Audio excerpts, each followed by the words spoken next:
This episode of the podcast is brought to you by the UK's #1 coral selling website, prestigereef.co.uk and reefdork.etsy.com for all your 3D printed aquarium accessory needs.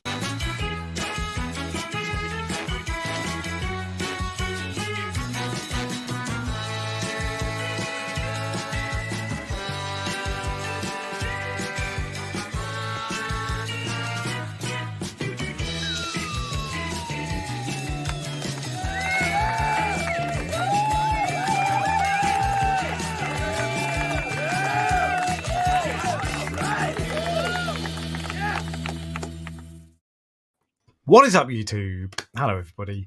3 Saints fans in the house today, Ryan. Do you know what that means? Football?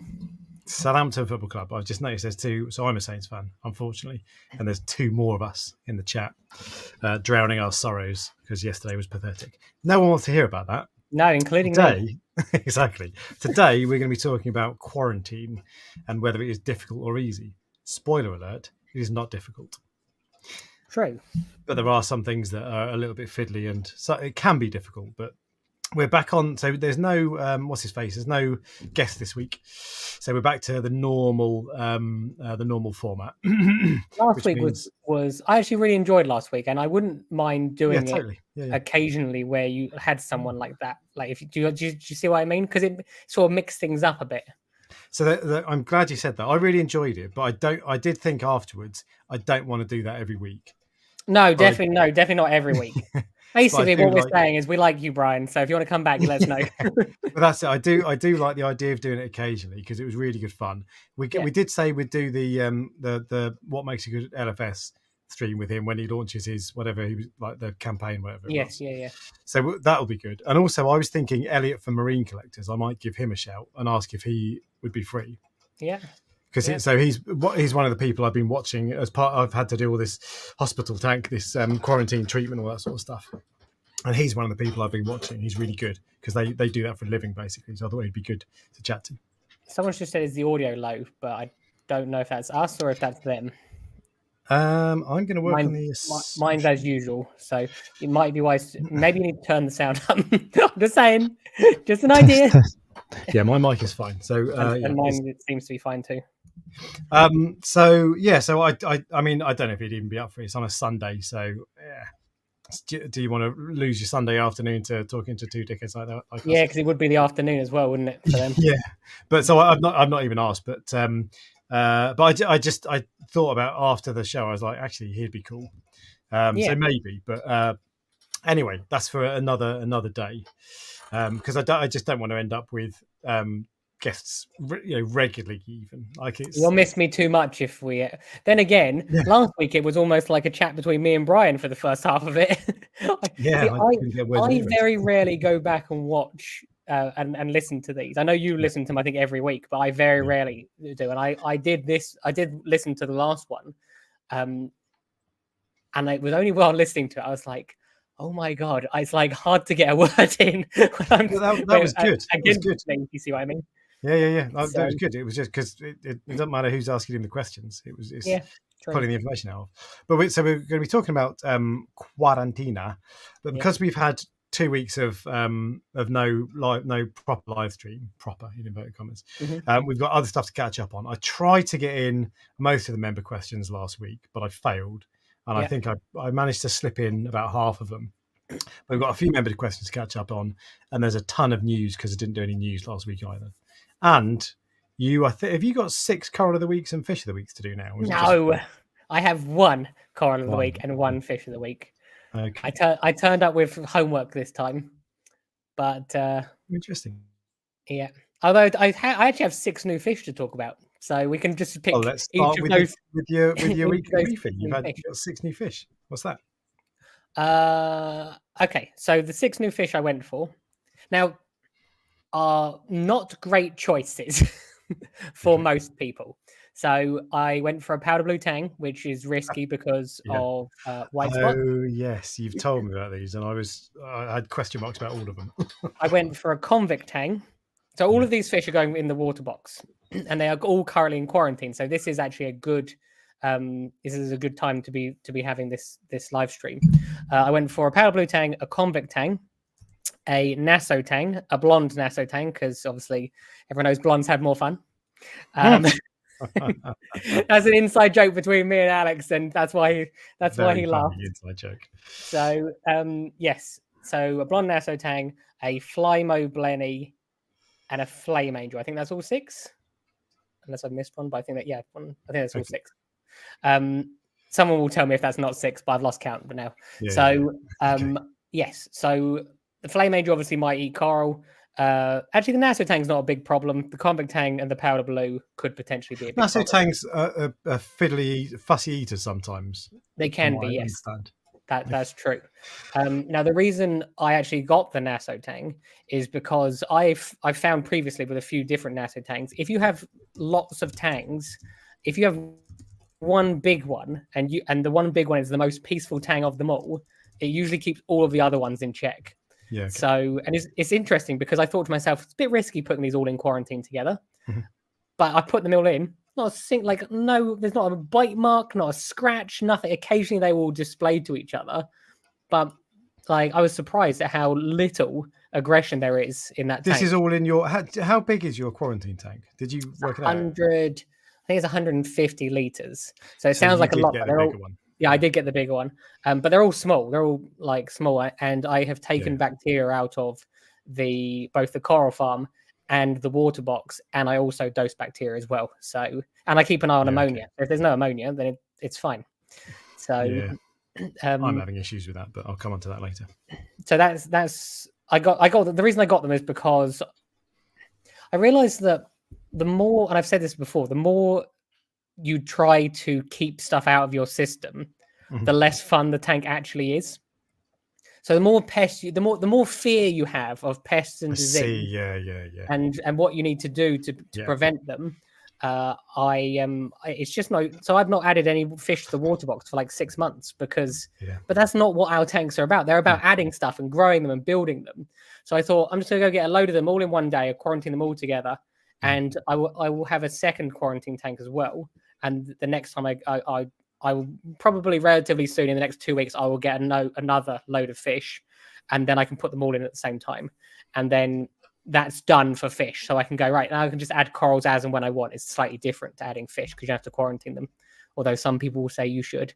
But if you have the right fish, you don't need to worry so much about quarantine stuff. Yeah. So yes, anyway, so I got those. That's the first thing. How long are you planning to treat them for? So it's been 7 days so far that I've had them. Okay. For the first, on the second day, I added Prazipro, which is for flatworms and some internal, I'm not sure what they're called. They have these fancy names, but yes, it's for internal problems and for flatworms. Now you dose that, and then 7 days later, on the side of the fish. Oh, really? Interesting. Yeah, I didn't know that. They no, is it flat? No, not flatworms. Flukes. That's what I was looking for. Although flukes, I think the little black things are flatworms, and they treat those, but it's flukes. You get internal worms, don't you? Like intestinal worms. Yes. But I didn't. Okay. Anyway, whatever. Yeah, it does. But so that's mainly for flukes. Now I'm not sure why. There was something that made me. I think I noticed one on one of the fish, and that was when I went, okay, I'll do this first, because you can't have Prazipro and copper at the same time, because it takes they absorb oxygen out of the water, or they reduce the oxygen levels in the water. So if you have combined both of them, it can be dangerous. So I thought I'll do the Prazipro first. There's no signs of ick or anything. So I've just done the second dose of that. The fish don't like it. They stop eating almost immediately when you dose it. Yes, yeah. It's quite noticeable actually when you first put it in how much the effect it has on them. So, and it was the Nasotang which was most affected by it, and then on the second dose it was hardly affected by it at all. So I wonder if the reason it's affected by it is because all those little internal things are wriggling around on them. Yeah, okay. So it irritates them. When most of them are gone, it's so it doesn't affect them as much. But it's meant to work virtually instantly. So within 24 hours, it's done.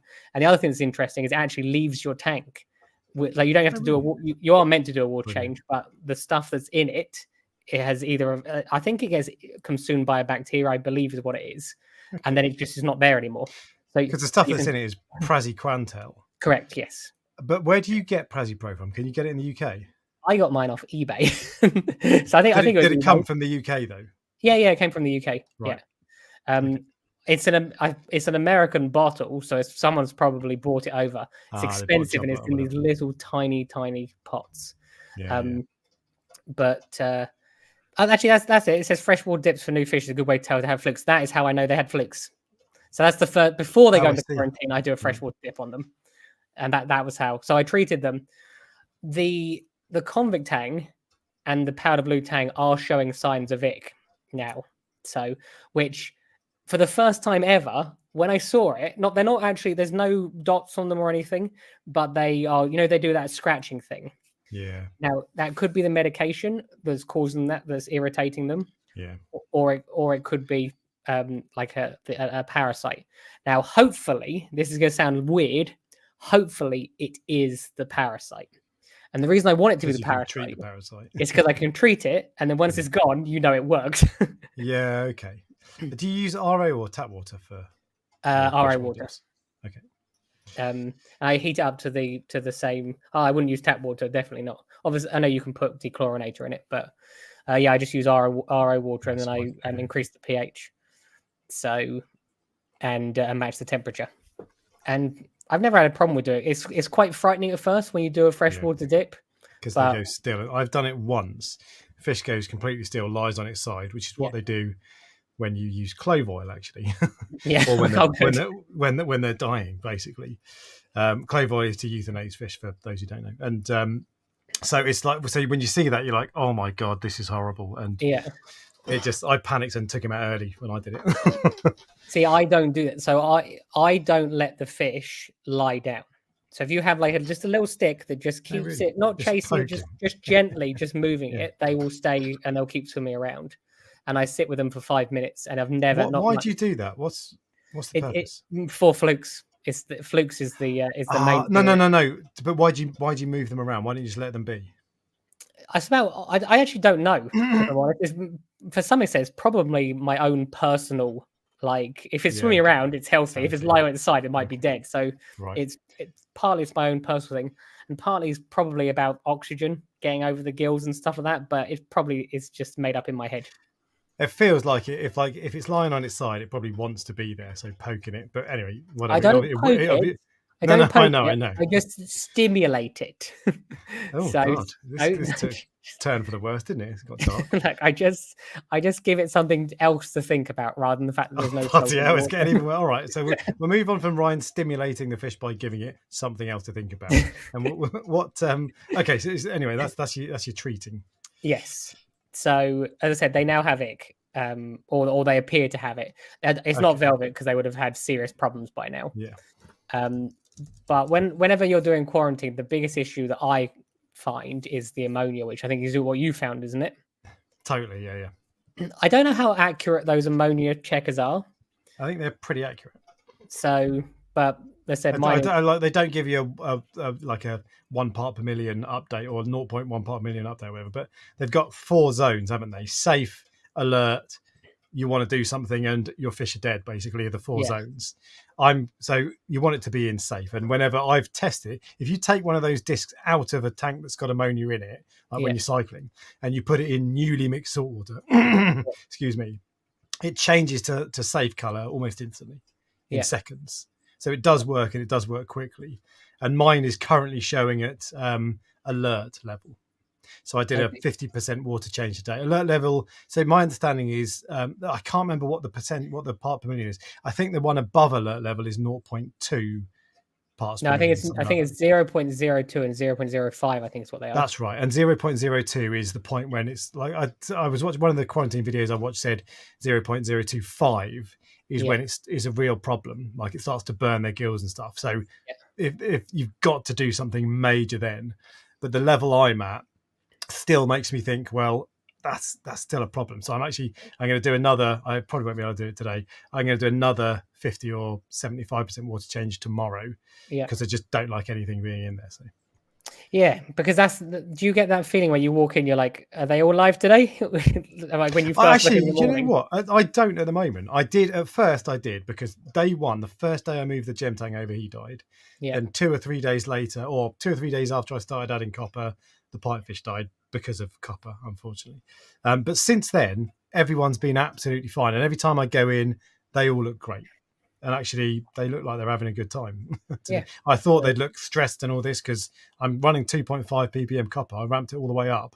Yeah. I dropped to like 2.3, but thereabouts. But they're not showing it. None of them look like they're not having a good time, and they don't eat as voraciously as they do in my tank. Yeah, but they're still eating. But that's exactly why I almost want them to have some signs of like some visible signs, because now you had visible signs. You put the copper in, the copper has worked. So that exactly. Your quarantine is over. It's not over, but like once you're past your time period, your quarantine is over. If you see what I mean. Yeah. Whereas if I put new fish in, you're treating for something that you've never seen, so you don't know if you're treating enough. And then when you put them in, then when you move them over to the tank, you just hope that it was never in there to begin with, or that you've treated anything that was in there. Because if you get it wrong and there's something in there, but it hasn't, and you can't see it at the beginning, you can miss something. Yeah. So it's but yeah, as I said, they're showing signs of just little minor, very, very minor scratching. I'm not worried. And then in probably not tomorrow, the next day, I will be able to do a water change, and I'll put the copper in, and then I'll be leaving for 40 days. 40 days in copper. Correct. Yes, that's what I did with all the other fish. Okay, interesting. Why 40? Because quarantina means 40, and I think it comes from Italian originally. Is that why? Or no, I can't remember. I'd see before I do any of this, I Google it again to remind myself exactly what the official days are, and I think the official days are like 30. But I just think why not do an extra 10? If they're okay, why not do it? The fish are fine, and they're not showing any stress, and they're eating everything. Why not keep it going? So if they were struggling, you cut it short, but if not, or maybe reduce the level of copper. Because I think all the videos I've watched from Humble Fish, which is where Humble Fish and Elliot from Marine Collectors are the two that I listen to without question, basically. Yeah. And all the videos that Humble Fish does, they talk about 14 to 30 days, basically. That's like, depending on who you ask, that's what they do. And I think probably if you're doing 14, to me, that's lower end. And what do I know? I've been doing this for 2 weeks. Like the way I see it is, you might as well, if Humble Fish recommends do it for 30 days, do it for 30 days, unless there's a reason not to, like if they're suffering or struggling or whatever. But the only thing is, because all the fish are looking really healthy now, and the tank is looking really good, it's like, I just put them back in the tank then. Yeah, I know that feeling.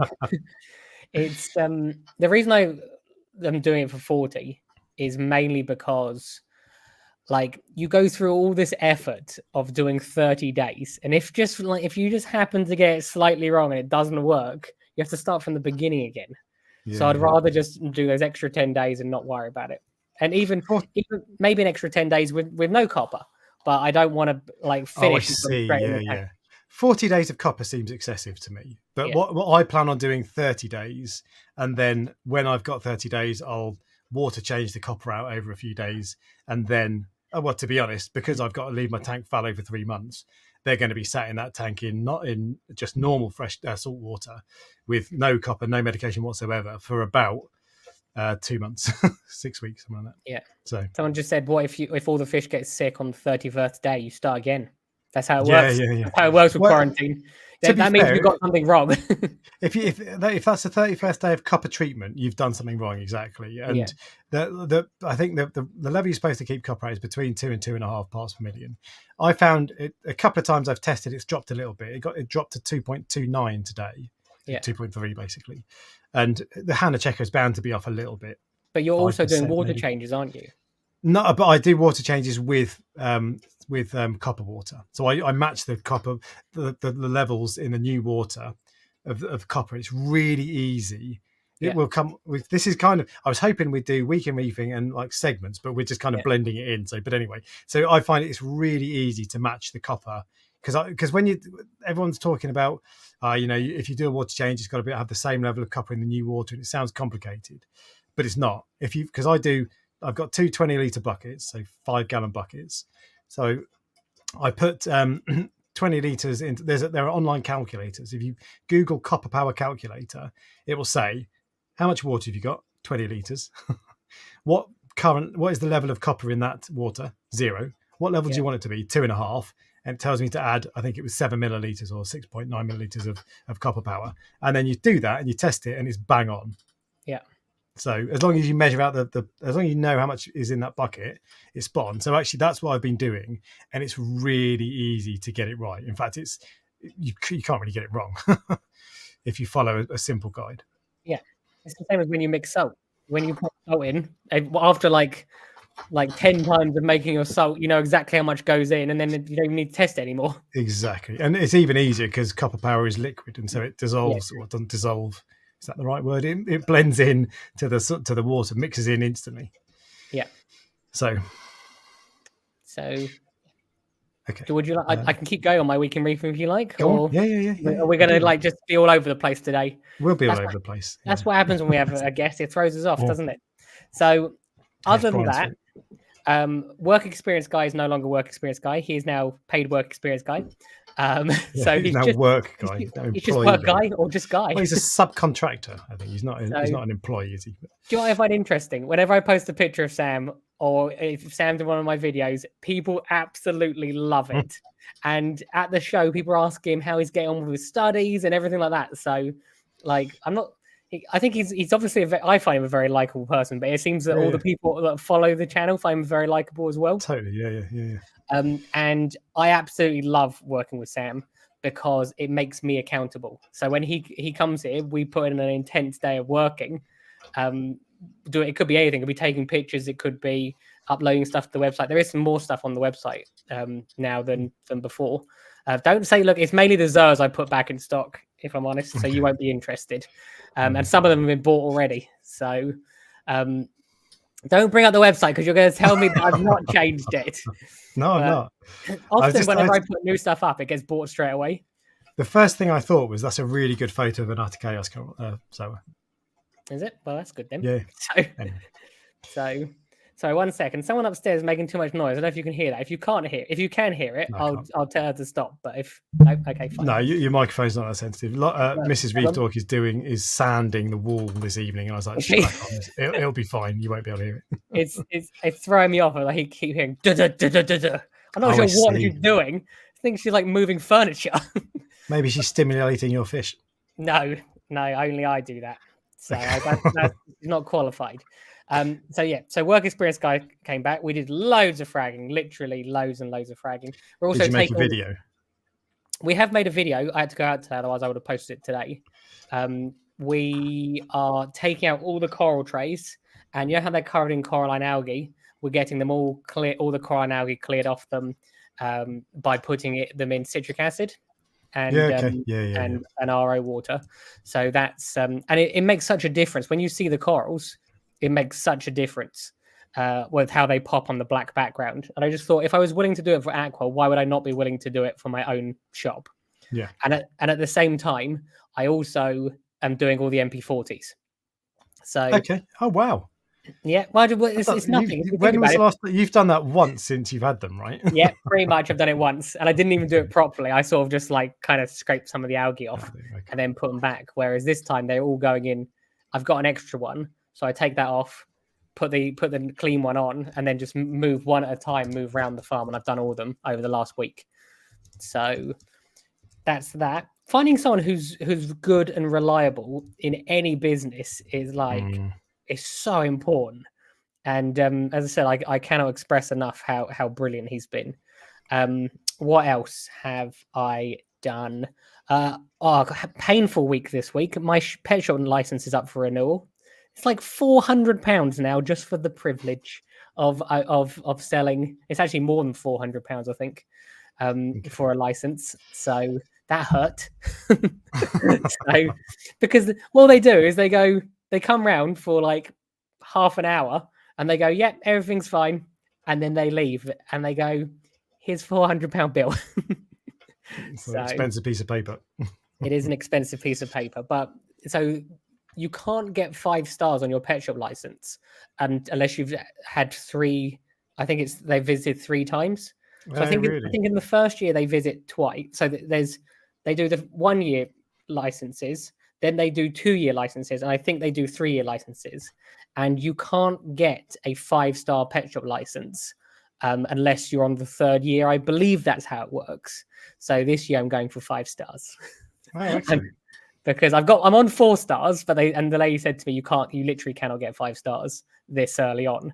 So I'm going to try and get the. I mean, as a hobbyist, no one cares. I know, but it's just all shops have the certificate hanging on their shop somewhere. I've seen them occasionally. I couldn't tell you if I've ever seen what stars people have. No, but the things that you have to do, it's quite interesting. You have to do you have to write documents on fish diseases, coral pests. You have to do fire safety. You obviously have to show all your public liability insurance and things like that. But there's a whole range. Like it's introduction of new species. So obviously, what do I do when I get new corals in? I dip them and things like that. So you have to show them all of this. You also have to show them all your test results. For I can't remember how often basically you have to show them a list of all your test results. So it's easy for me because I can show them the Reef Bot and the GHL stuff where it's continuous testing. But yeah, so for a shop, I don't know if it's every day. I can't remember. As I said, it's easy because I just showed them the automatic. You do a lot of manual testing as well, to be fair. Yeah. Every week I do manual testing as well because I'd rather. There's something comforting to me about doing it, I think. Yeah. But I know as you said, as a hobbyist, you don't care, but it's actually the stuff that's behind the scenes that you would never think of that a shop has to do just to open its doors is actually quite interesting. So that's why I thought I'd give you a little insight. A little peek behind the scenes, yeah. Yeah. So someone said coral prices increased by 20% after 5 stars. Yeah. Coral prices have actually come down because it's become a lot more competitive. Okay. Obviously, with more people leaving the hobby, there is less people buying coral, and there's obviously again more people growing coral and selling. It's becoming far more commonplace to sell corals from your tank like you do. So you have to be competitive to compete. So yeah. So they won't be going up 20%. I wish they were going up 20%. So and yeah, I'd say that's probably it. It's in the only other interesting thing is that it's almost like a tap turns on at a certain time of the year, and it was this week when it's turned on, when all of a sudden everyone goes, I want new fish, I want new corals, and I want some consultations. So all of a sudden I've got lots and lots of orders, which is and consultations booked, and it's just what changed this week compared to last week? What's the difference? Oh, I was going to say it's not even payday, but it's payday week for some people, isn't it? Some people get paid middle of the month. Yeah. John Wright is correct. I also have to pay VAT. Yes, that's true. So, see, when you, I remember it was a few years ago now, but when you registered for that, your prices didn't go up, so you just swallowed the cost, didn't you? Basically, that must have hurt. VAT is painful for anyone that grows. So if a shop's growing coral, you can't claim the VAT back on a coral that you've grown. Oh, really? Well, you've grown it. There is no VAT on it. That's what's painful. So if I buy a box of coral or I buy it from a wholesaler and that coral costs me X amount plus VAT, the VAT I can claim back. Claim it back. I understand. If I grew the coral, there's no VAT to claim back. Yeah, because it didn't cost you any money. There is also no VAT on Royal Mail postage, so you can't claim postage back. The VAT back because there is none. But it's 20% cheaper than it would be if It's not 20% cheaper than using a different supplier. It's just more convenient. So Royal Mail don't charge VAT, but Hermes or whatever do charge VAT. Yes, and they're the same price. Interesting. Yeah, but Royal Mail is 1,000 times better than Hermes. I hate Hermes. Well, it's... Or whatever it's called now. It's called something else now. Anyway, anyway. So just don't get me started. I could talk to you for hours about VAT because there's so many things that I can't claim it back on, but they still charge me for it on everything. So, but that's just life. So it will be even there will be people who find it far more painful than I do, I'm sure. So, but yeah, I would say that's probably sums up my week in reefing. I've been sorting the water box out. That's pretty much back to what nice white sand, ready to put coral in again. So that's all good. Fishing in a month or so's time. Yeah, well, the fish will have been in quarantine probably for 60 days by the time I'm through everything. So when you've done quarantine, you got it wrong. You don't mess around the second time. No, totally. I don't want to. I'm doing it properly. There's no point trying to cut corners or whatever. So all right. Well, you've had half an hour. Yep, your turn. Go. I see. Go. Well, all fish are good, which I've said already. So that's great. Yeah. The tanks are both doing well. The cade is doing really well at the moment, actually, looking really good. And the main tank is doing really well too, except that it's starting to show that the fish are gone. So I'm already getting algae. The back glass it's not covered in algae, but there's a reasonable amount of it. And I've got ulva in that tank. I didn't know I had ulva in that tank because I never saw it. Yeah. But now the fish are gone. It's popping up, and I hate ulva. And weirdly, I don't have ulva in the cade. And I've definitely transferred corals between the two. But anyway. I'm just Googling it to find the exact one. Yeah, it is the one, I think it is. Yeah, sea lettuce it's called. So, but to be fair, what that does show is that the fish I had eat the stuff. So it's an easy fix. Yes, and I already know the rabbit fish do. So when they go back in, it'll be fine. It's just a pain. But I couldn't find any cleanup crew that eats ulva. I can only find, like, I've tried urchins, hermits, snails, everything. It's just fish. But anyway, so there's a couple of patches. It's not that bad. I'm going to try to do manual removal on it as much as I can do to help the cleanup crew out. I spent another £100 on cleanup crew last weekend to bump up the load. That got you about 3 snails, didn't it? No, yeah, basically. But yeah, so I've brought in some more cleanup crew, but I'm going to need to do a fair amount of manual removal, annoyingly. And this is only I think it was 2 weeks ago that I took all the fish out. So it's happened quick. And if that's happened in 2 weeks, if I did nothing, fast forward 3 months, it's just going to be like a jungle. So, which is annoying. But I have decided I'm not just going to leave that tank just to stay as it is for the next 3 months. So I've mounted corals. So you see on the back on the cade, those 3 hammer corals up there, you feel it. I mounted those on the back using these little 3D printed wall mounts. So they're just little frag plug holders that you silicone onto the back. And where can you get those from? reefdork.etsy.com. Thanks very much.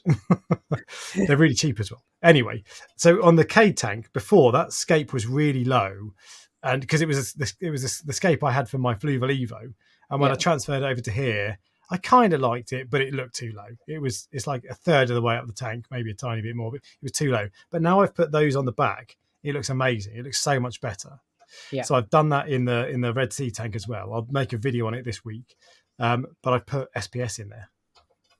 So this is my 100% LPS tank that is now 99% SPS. Yeah. But just easy stuff. So a stylo, a Monty, and a bird's nest. What are you doing about the nutrients in these tanks at the moment now that there's no fish in them?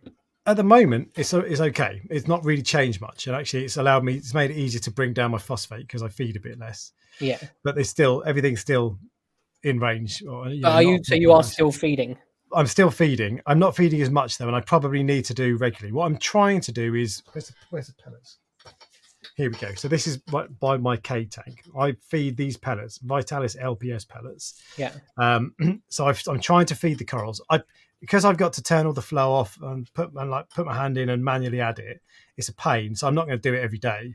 But if I do it a couple of times a week, and I've just bought some Reefroids phosphate in a tub and a couple of other things, so I'll try a couple of other foods basically, and there are a few corals in particular that I'm really keen on feeding while I can do.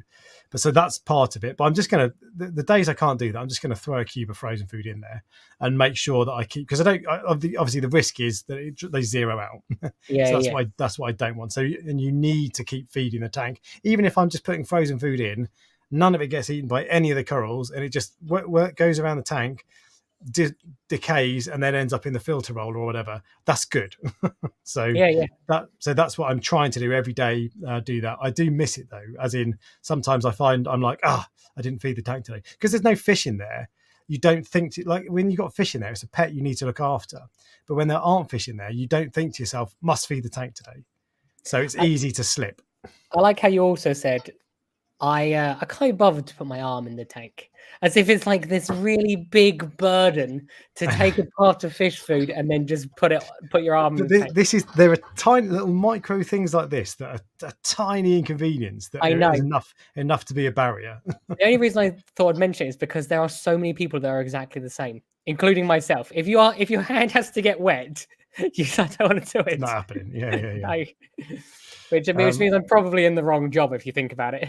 Yeah, probably. But yeah, but it's generally it's fine actually, and the corals look really good. And my holy grail torch, I'm trying to target feed, because I want that to grow basically because it's awesome.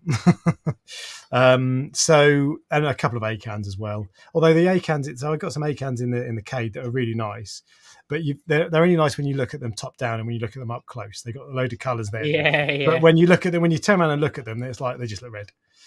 They're like a coral website photo kind of coral to sell. When you get a really good photo of it, will sell instantly, and then you go in your tank and from a distance it's red.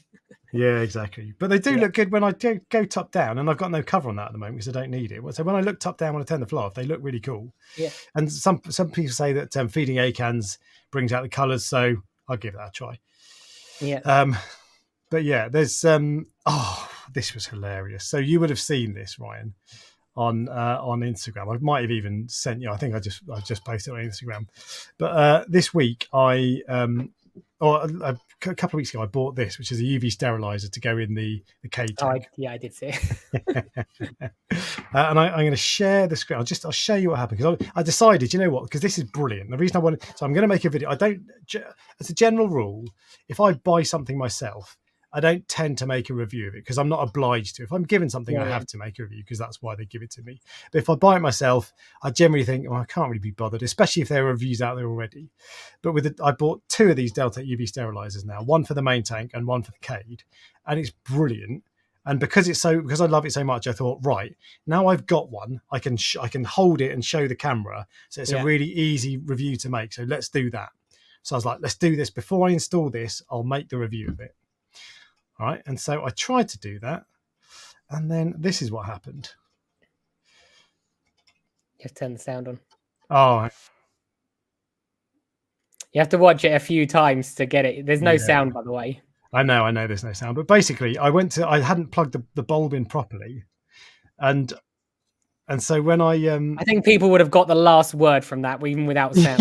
you can lip read, but so I was trying to show how easy it is to change the bulb because it really is, and I dropped the bloody bulb. I wasn't holding, and so it smashed it. Oh no, actually the bulb didn't. It was the sleeve, wasn't it? The quartz sleeve smashed. And it's all the instructions say be really careful of it. It's really delicate. So I was like, no problem, I'm on it. But the good thing is, one, it's a funny outtake. I'd rather it didn't cost me 20 quid, but still. One, it's a funny outtake, and 2, I can say, look, you really do need to be careful with the quartz sleeve. This is what happens if you're not. True. But so this how much of an effect that would have. Because although the tank is small, like doesn't UV work with prolonged time of it under the bulb? So with a bulb that small, is it going to actually have an effect? I genuinely don't know. I'm asking you. Yeah. So the general rule is like I don't think there's any proper general guide for if you're buying a power head, they might say 10 times turnover or whatever. I don't know. But if there's no general rule for UV, Brian from TMC last week sent me a spreadsheet that they use to work out how much UV you need. But whenever you talk to anyone who knows about fish parasites and that sort of stuff, all they ever say is, look, get the biggest one you can.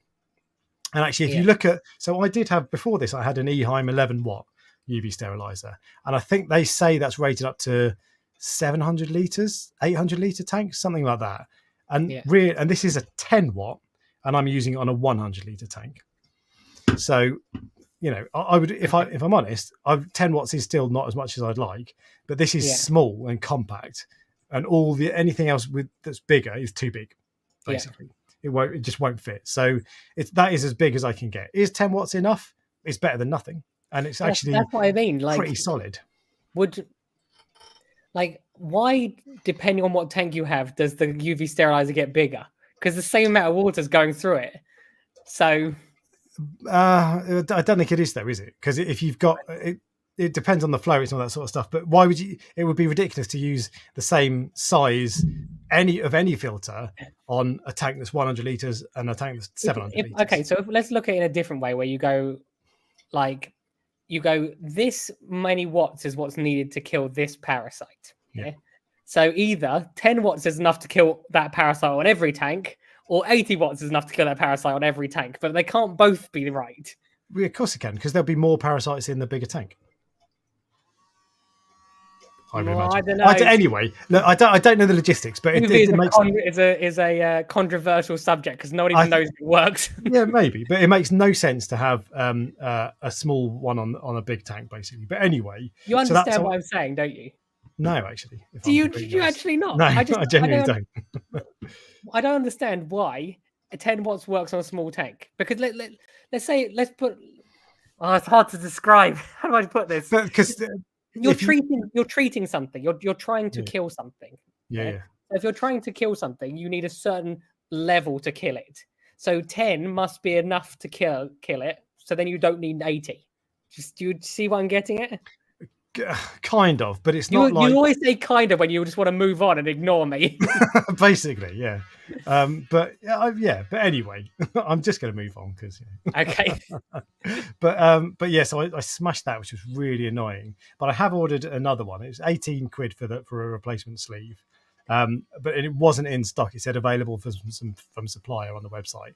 Yeah. So it might take me a couple of weeks. But when it comes through, I will do a review of this, because I think it's really good, and I think it makes it really easy, because it's so small. It's easy to mount in your sump when most UV sterilizers are massive, and the bulb change is really easy as well. Whereas on the Eheim one I have, the bulb change is a pain in the arse, and when something's difficult to do, you don't do it. If it's easy to do, you do it more regularly. So what people say is it's the flow that makes a difference, not exactly, because you run a certain amount of flow. You run more flow through a bigger one, but it's not. Does that mean if you had a bigger one, so enough flow to go through a bigger one, but had a 10-watt bulb, would it still work? No, because the bigger is the bulb. It's not the size of the chamber. Okay. Well, I don't know. Okay. So that's on its way, which is just annoying that I broke it. But I've also got, actually something else I broke this week. When I set up my ozone generator, I put it on a John Guest tap. I saw that, yeah. Yeah. So because I can't remember why I did that, but I wanted to be able to turn it off. So sometimes, if I close the tap, the skimmer only draws air from the room. And if I open it, it also draws air from the ozone generator. I can't remember why I did that now, because I've got the ozone generator on a timer. I think it was because I didn't want to affect the performance of the skimmer. I can't remember. But anyway, I did that when I set it up. And then this week, I noticed that it snapped. So this is just a John Guest fitting, and there's no pressure, there's no weight on it at all. There's the weight of a piece of silicone tubing. Yeah. It's literally just fallen off. That has burnt off effectively. And that was 5-6 months, I think, something like that, 3 to 6 months, something, and it completely chewed through it. So and when people say like, I wonder what, because you can get some skimmers that aren't ozone safe. Yeah. So if you say, I wonder what it does to a skimmer that's not ozone safe. Yeah. I'm not saying it'll do that, but that's what it did to this when it was in 100% contact. So yeah, be careful. But that's everybody. That everyone says, look, you've got to be careful with ozone because it will burn through some materials. But it's different when you see it. It's like, wow, it's spicy stuff. But I'm also buying. I've got 3 budget things arriving in the next week. In fact, potentially next week. So, and I'm going to do reviews on all of them. Okay. Which again, unusual. I want to go back to doing a video a week for a little period, because I've got like a million videos I want to make, which I always have. But at the moment, I'm like, I want to get a load out. So I might go back to a video a week. We'll see how it goes. I can't promise anything, because you've become too lazy now. You'll try to go back and you'll be like, nope, every 2 weeks. But so the one thing is a Bubble Magus filter roller. So I got rid of the Clarity filter roller on my Cade tank, because I couldn't get the alarm to go off. It was doing my head in, which is a shame, because it was a really effective skimmer as a filter roller. As a filter roller, it was doing a brilliant job, exactly what I wanted. And the nutrients are worse since I've taken it offline. I tried a Tansy mini skimmer and didn't get on with it, just didn't like it. And so I'm now going for another filter roller. I don't want another Clarity because I just don't want that alarm again. And I had the same issue with my last Clarity.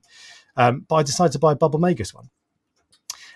So I bought one on eBay, and I need there is a small, medium, and large, and I need the small one because it's a small sump. And so I bought the small one off eBay, and it arrives. I was like, this is bloody massive. Can't believe this is a small one. So, and it didn't come with a filter roll, so I bought the filter roll. 2 weeks later, the roll arrives, and it turns out that the filter roll I'd bought was the medium one, and it had been advertised incorrectly. Yeah, which is a relief actually, because that thing when that was massive, it just about fit in the sump. But the good news is, so I messaged the guy on eBay. He was totally fine. He said, "Oh yeah, sorry." So I'm going to send it back. I've ordered the small one, which is going to arrive next week. So I'll do a review on that, and I think it'll be interesting to see the difference between a 300 quid filter roller and a 125 quid filter roller. Yeah.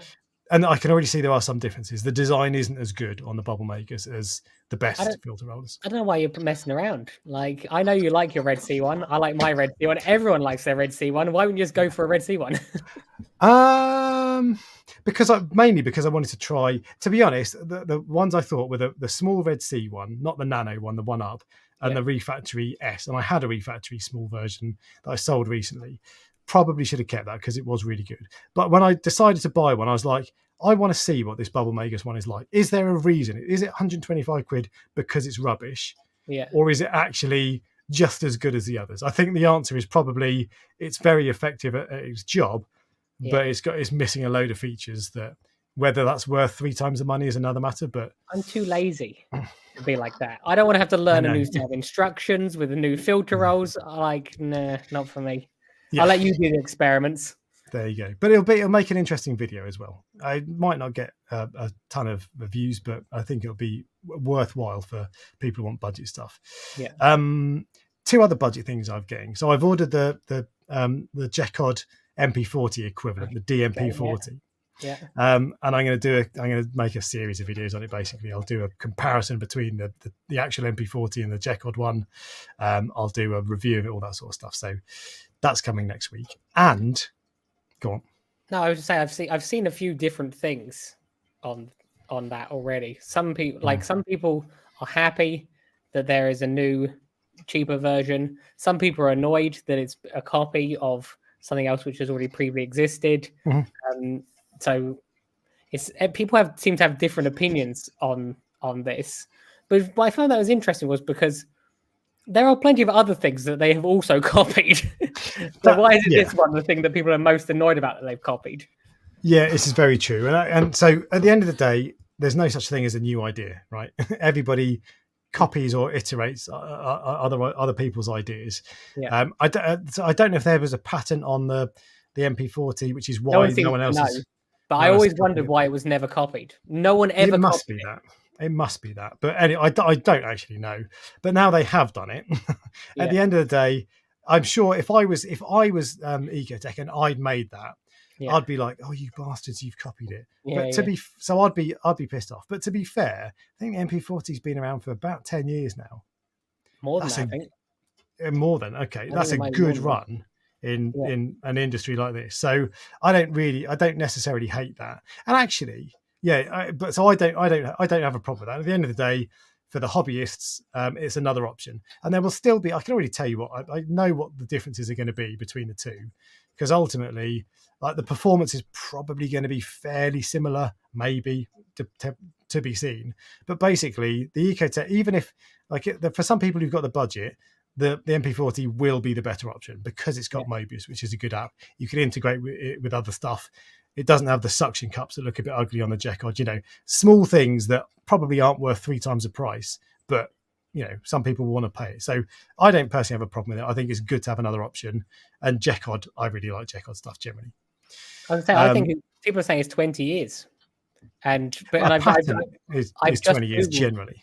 I just quickly Googled it, and although I can't find the release date, there are forums talking about it in 2010, the second generation of it. Oh, really? That's 14 years ago. It was when the second generation came out, so it's probably even earlier than that. It might be that the patent hasn't run out and Jekod have jumped the gun. Chinese firms are kind of known for doing that, aren't they? So that's not controversial. It's like it's a thing. So, but I don't actually know. But at the end of the day, I'm a hobbyist. I don't have shares in Ecotech. I'd be upset if I did. I don't. Yeah. And so I like Jekod stuff. So, and I just want to see how it's different, because it will be different as well. It won't be as good. You wouldn't expect it to be for a third the price, but I wouldn't be surprised if, as a powerhead, the performance is either as good, 10% worse, or 10% better, basically. And that's really, if you're looking for something budget, you don't care about the fancy app and the nice control box. Yeah. Actually, the one thing that the Ecotech has got that is a reason I would never switch over to the Jekods completely, it's got the little battery backup power socket. And there are ways of making a battery backup for the Jekod for any powerhead, but you can't beat a single plug and play, boff, done. Yeah. So Ecotech still got that. True. Which will be enough reason for many people. Most people, maybe. I don't know, whatever. But that's arriving tomorrow, I hope. And I'll get a video on it soon. And the other piece of budget equipment is a light, of course. Okay. But I'm not changing my lights. I'm not just chill out, everybody. I'm not changing my lights. Stop mocking me. I can already feel it. I'm getting Nikru contacted me, Chinese company. Quite a popular budget light from what I can make out. I've heard of them, but I've never had one. And they said they were going to send me one. So they're going to send me one that I'm going to make a review of. And there are a few videos out there on Nikru stuff, to be fair. But I don't do much budget stuff. So at the moment, I like that I will soon have 3 budget videos out. Did they contact you direct? Or did that come through something else? They contacted me direct. Okay. I got contacted by, is it Temu? TEMU? Temu. Yeah. They contacted me today saying, this is the 3rd time we've contacted you and you keep ignoring us. This is actually true.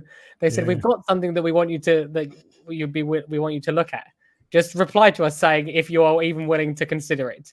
But I did reply just out of intrigue. I wondered if it was that, but obviously not. No, it's not. Although I can't remember if it's Temu. It's someone like Temu or one of those kind of websites. Yeah, contacted me. You get them from time to time, and someone contacted me recently.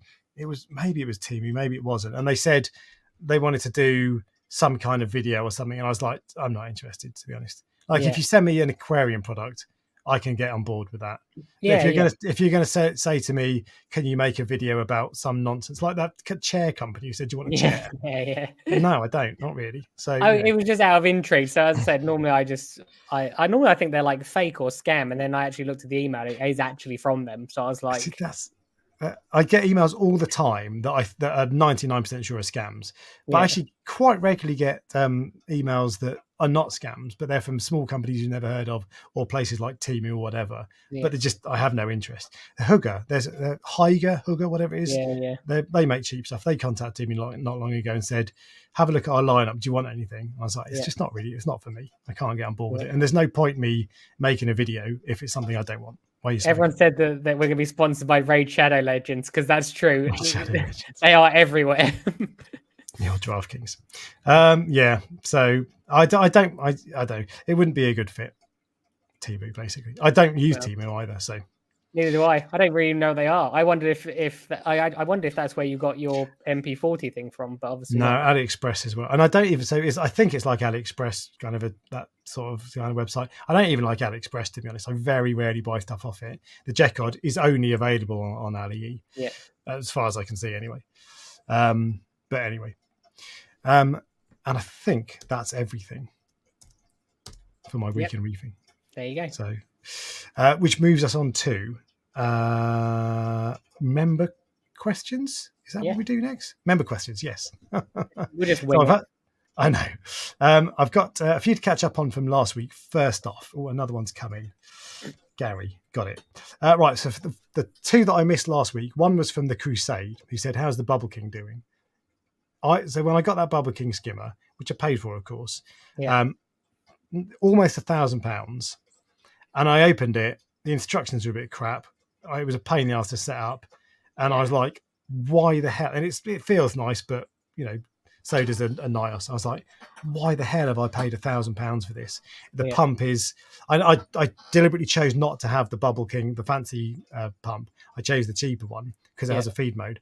But it's the same pump that TMC use on some of their. They've rebadged, and I was like, so it's a cheap pump. Don't say that. Brian will not come back on.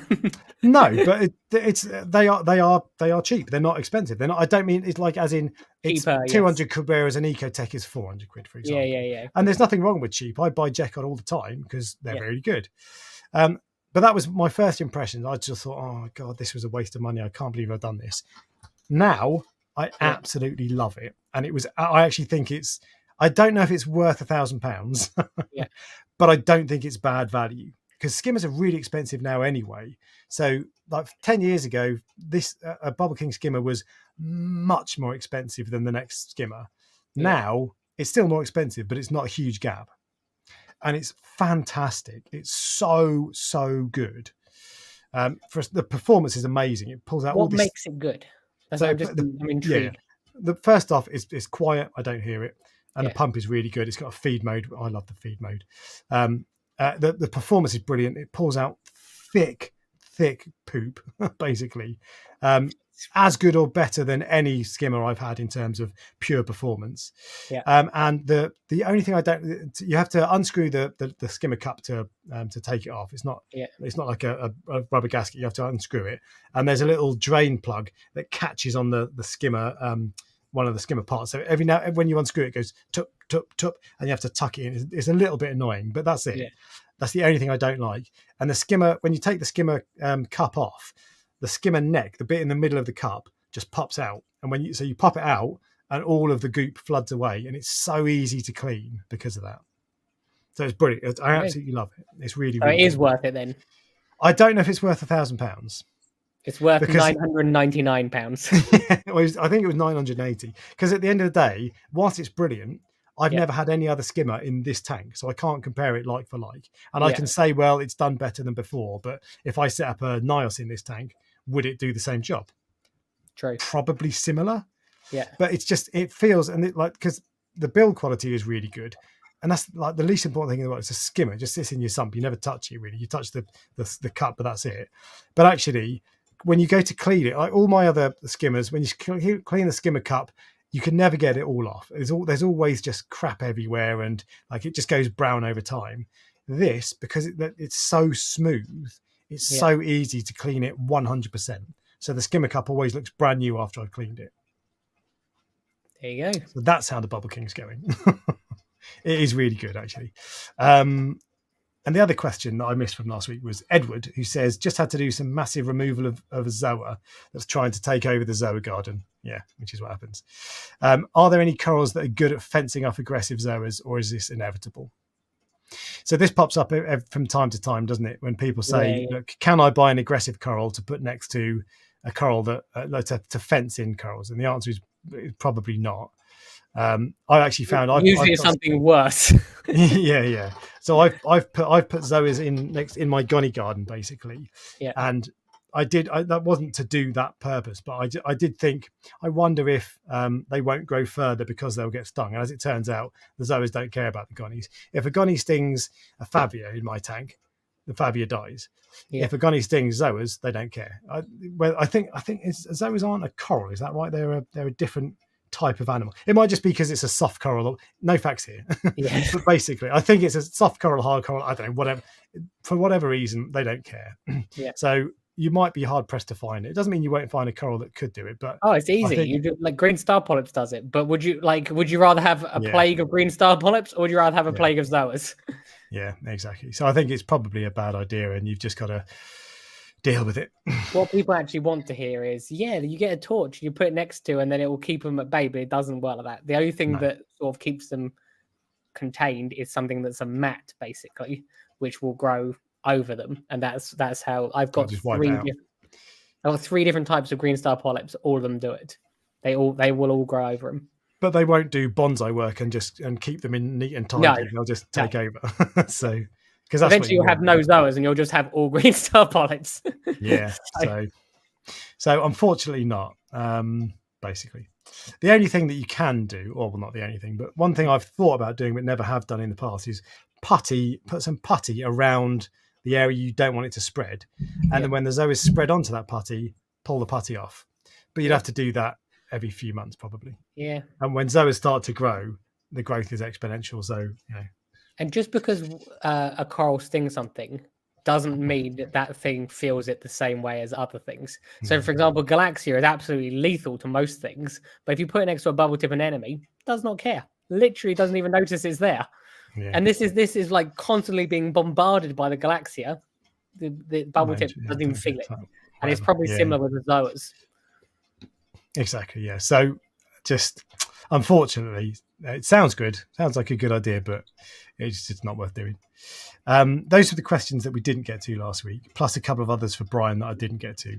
But the new questions for this week are, firstly, from Surrey Reefer, who says, both of you, money aside, what are your current top 5 corals you must have today? Have today. 5? I know. I'll let you go first. I'll see if I can think of one.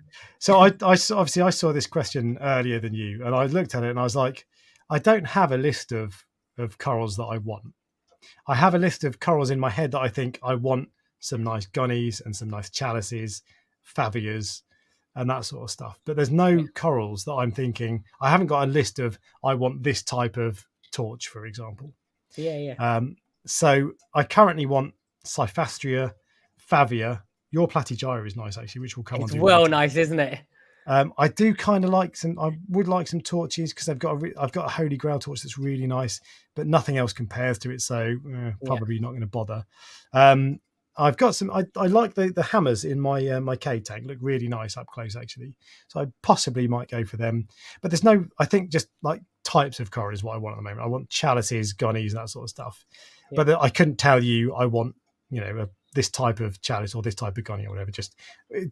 I tend to find now when I go shopping for corals, I find one that if I see it and it looks nice, I buy it. Yeah. So I don't have a list as such. I agree with you. I think when you've been in it for a long, long time, it's like it was even hard for me to find fish for the water box. I went out and I was like, actually, I literally went out with the purpose of buying fish and went, there's nothing that I actually want. You have to see it, and then I went. Actually, I've got a convict tank. There's 2 different types of convict tanks. I like this one because this is different to the one I have. So yeah, that's and I'm exactly the same with corals. I can give you one coral that I do really want, and that is torch corals because I have none at the moment, and torch corals always sell. So that's the one thing coral I think I need to get more of those in. I would like coral farms across the country to buy when they get a really nice torch coral, keep it and grow it out. So there's always a supply, but it's just not. They don't grow that quickly, and they don't grow that quickly. You're always worried about them dying, and but they're readily available. Like from the ocean, you can get one. You can get them pretty much every week if you want. So but I prefer homegrown stuff, and it's likely to be more affordable over time. Over time, yes, but there's a huge risk. I know because they have a like the expensive ones are not just expensive to you, they're expensive to me. If you see what I mean. Exactly. Well, this is what Brian talked about last week, wasn't it? Yeah. So the people who are shipping them out, they look on Reef Builders or wherever, and they're like, oh, that's selling for £1,000. Is it right? You can buy it from me for 800. Sometimes you look at the not the wholesale list, the shipping list, and you think that some of these things would be a lot cheaper, and you're like, wow, you're charging $100 or whatever for that. I'm like, I'm not sure I can get that much more money than that. So Alex has gone silent because he's putting an order in for his partner downstairs, I assume, saying please have it here. Is that correct? A bottle of water. I'm getting water.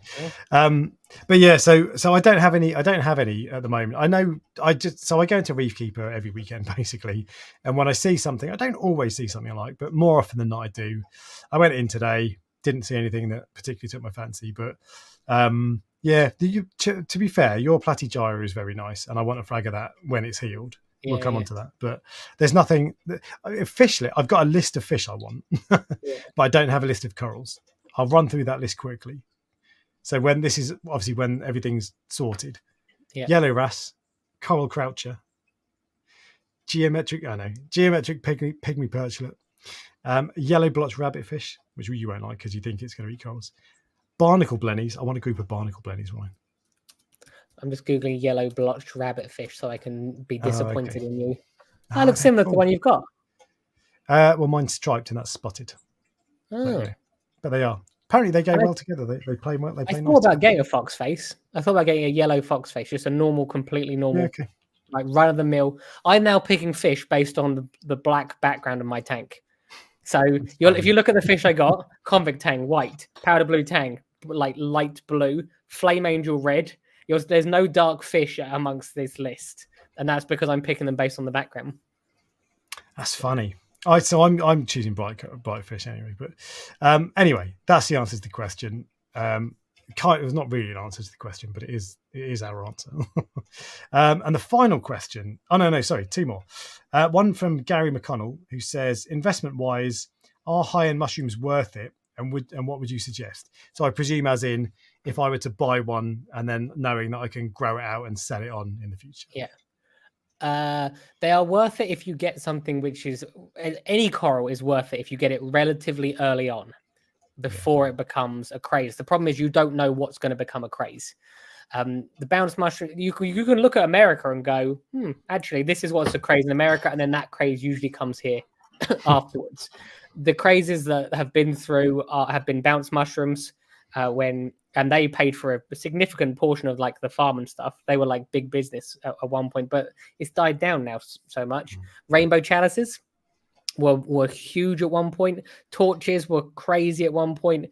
We seem to be in sort of like the Gonny phase at the moment, and it's a cycle. So it will go back round to being to bounce mushrooms. So they are worth it. It depends which ones. If your tank conditions can grow them, not everyone's can. So if you buy an OG, and like the OGs are a little bit more sensitive, and they do melt sometimes. But the question, the second part of that question is, which would you suggest? Which would I suggest is choose one that you like.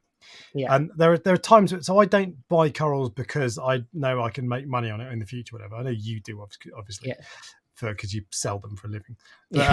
But, but there are times when I buy a coral thinking that's really expensive, but in 6 months' time I'll be able to frag it, or a year's time, whatever. I'll be able to frag it, and then instead of costing me 200 quid, it's only cost me 100 quid or whatever. So there are times when I'll do that to take the edge off.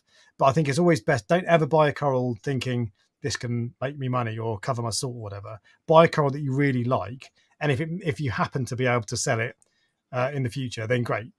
And this will be like and this is like a foreign concept to people from 20 years ago, because you used to have the coral bank and you give corals to your mates and that sort of stuff. Whereas now this sort of thing is a lot more common. But if was the question specifically about bounce mushrooms, or was it any coral? So if it's specifically about high-end mushrooms, not bounce mushrooms, high-end mushrooms. The ones that I sell the most of and are the easiest to propagate, and I am 100% confident in my answer, are the sun-kissed. Sun-kissed, like hands down. Like some people want to go OGs because they're more expensive. No, trust me, sun-kissed bounce mushrooms are good earners if you can grow them properly, and they're much harder, I find, than the OGs. Frankensteins are fine. They're just not. They're an acquired taste. Like some people like them, but most people like sun-kissed more than the others. So there's my answer. There you go. And the final question is from Richard Reef, who says, will Ryan be attending the AAC event, which I think is next weekend? I think Alex said he's away next weekend, so can't make it. So I am away next weekend. I'm going out on the lash with my mates. But I'm away on the Saturday, so I'll be back in time for the live stream, but you might not be because you're also away. Yeah, so I actually won't be. It's very, very unlikely I will be even back for the live stream, because I am going away for the weekend, both Saturday and Sunday. But the reason I'm going away on Sunday is because I'm going to a Lego convention. So not a fish convention, trust me. I would rather be going to a fish convention, but there was a deal in place with my partner. So she loves Lego. Compromise. She loves Lego. I went to Aqua and had the weekend, out with the lads. You were there, Jamie, Brian, all the lads out for dinner. So, and the compromise before that was I said we'll go to there's a Lego convention in London, and we'll make a weekend of it. So that is what I'm doing.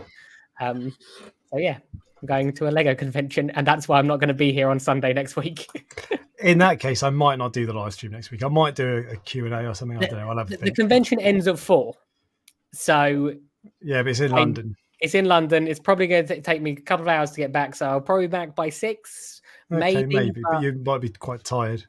I'm not worried about being tired, but so let's put it this way, it's probably 50-50, but I would err on the side of caution that I won't be here. Okay, well, we'll work out. But there you go. So neither of us are going. And that concludes the member questions, which means we are on to the prestige. Just to clarify something, I would have been there. I've been to Love to Reef and everything. And I actually spoke to the others, and I also spoke to Jeremy Gay. So I would have gone, but it's because I love meeting up with fish weirdos. I didn't have enough notice, if you see what I mean, because I need to know in advance. Otherwise, I would have got out of the Lego the weekend. Yeah. So, anyway, very good. Which moves us on to the Prestige Reef Fish of the Week. Yeah. Oh, I was trying to rush a bit, but actually, we've got plenty of time. To be fair, I thought we'd spent a lot of time, but we haven't. So we can slow down. It's fine. So what would you like to talk about instead?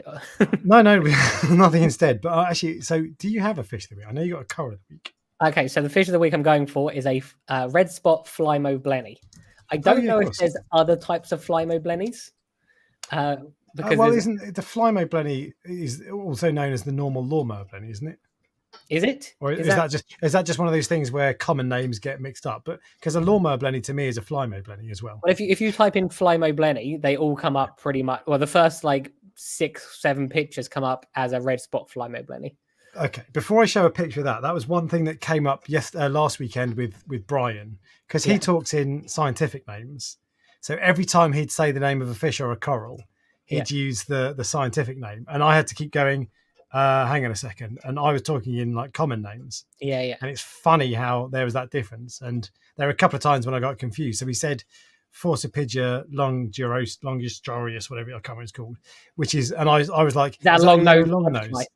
Well, I asked if it was the yellow long nose, and it's not the yellow long nose. Okay, I think it's the fat, the big copper, whatever. But anyway, it's funny that there was a difference, and it suddenly meant we're talking different languages. But who was it? Who was speaking? Who was it? Brian. Brian, TMC Brian. Because that's because he sees all the import lists, and on the import list, they all come with the scientific names of them. And it matters, scientific names matter. Whereas to hobbyists, you don't want to be saying, for example, I don't even know what this is. I was trying to get the Latin name for this. Oh yeah, Bleniella chrysosphelos, but no one's going to call it that. Anyway, the fish of the week is this bad boy. Yes, and the reason I picked one is because I'm going for fish that have character at the moment. So I've got a couple of fish that I need for algae, not issues, but algae control and things like that. But Flymo blenny, it has got an equal level of character as a scarlet hawkfish. So I just thought, when I saw Jamie's got one, and Jamie's one lives in a little shell. And it's got that whole tank to swim around in, and it only lives within a few inches of that. It only goes within a few inches of that shell. But it has. I think that fish that don't swim have character compared to fish that do swim, unless they're something like an angelfish. So if you look at all your hawkfish, I bet they have more character than any of your tanks. Totally. Oh yeah. So actually, that was one thing I realised the other day. You asked me. I can't remember what I was trying to work out what fish I would be most gutted about if I lost. Yeah. And I started saying the macro wrasse, and then I was like, oh, actually, the hawkfish as well. And I realised I'd had those hawkfish for 6 years. Yeah. So that's why I'm attached to them. But also, they're really cool fish. I love them. Yeah. Hawkfish are amazing. And blennies are... Go on. I would say Gary, which is my scarlet hawkfish. Gary, it's called Gary, would be probably one of my favourite. It would be a close call close between him and the king. I would be my favorite fish, but large angelfish also have character. Okay. They're like puppies. It's similar to pufferfish, where they come and beg from you. So a tang generally doesn't beg; it kind of just sort of swims around. Whereas the angelfish, it knows you're in the room, and it comes and it's like, I am interested in you. So, we'll come back onto blennies in a sec, but there's one thing I forgot to say. So I said earlier that I'm currently feeding these LPS pellets, Vitalis LPS pellets. I just get these from my LFS. I'm not even looked at the content and all that stuff. But the thing, so I fed these today, and the reason these are so good is because they sink.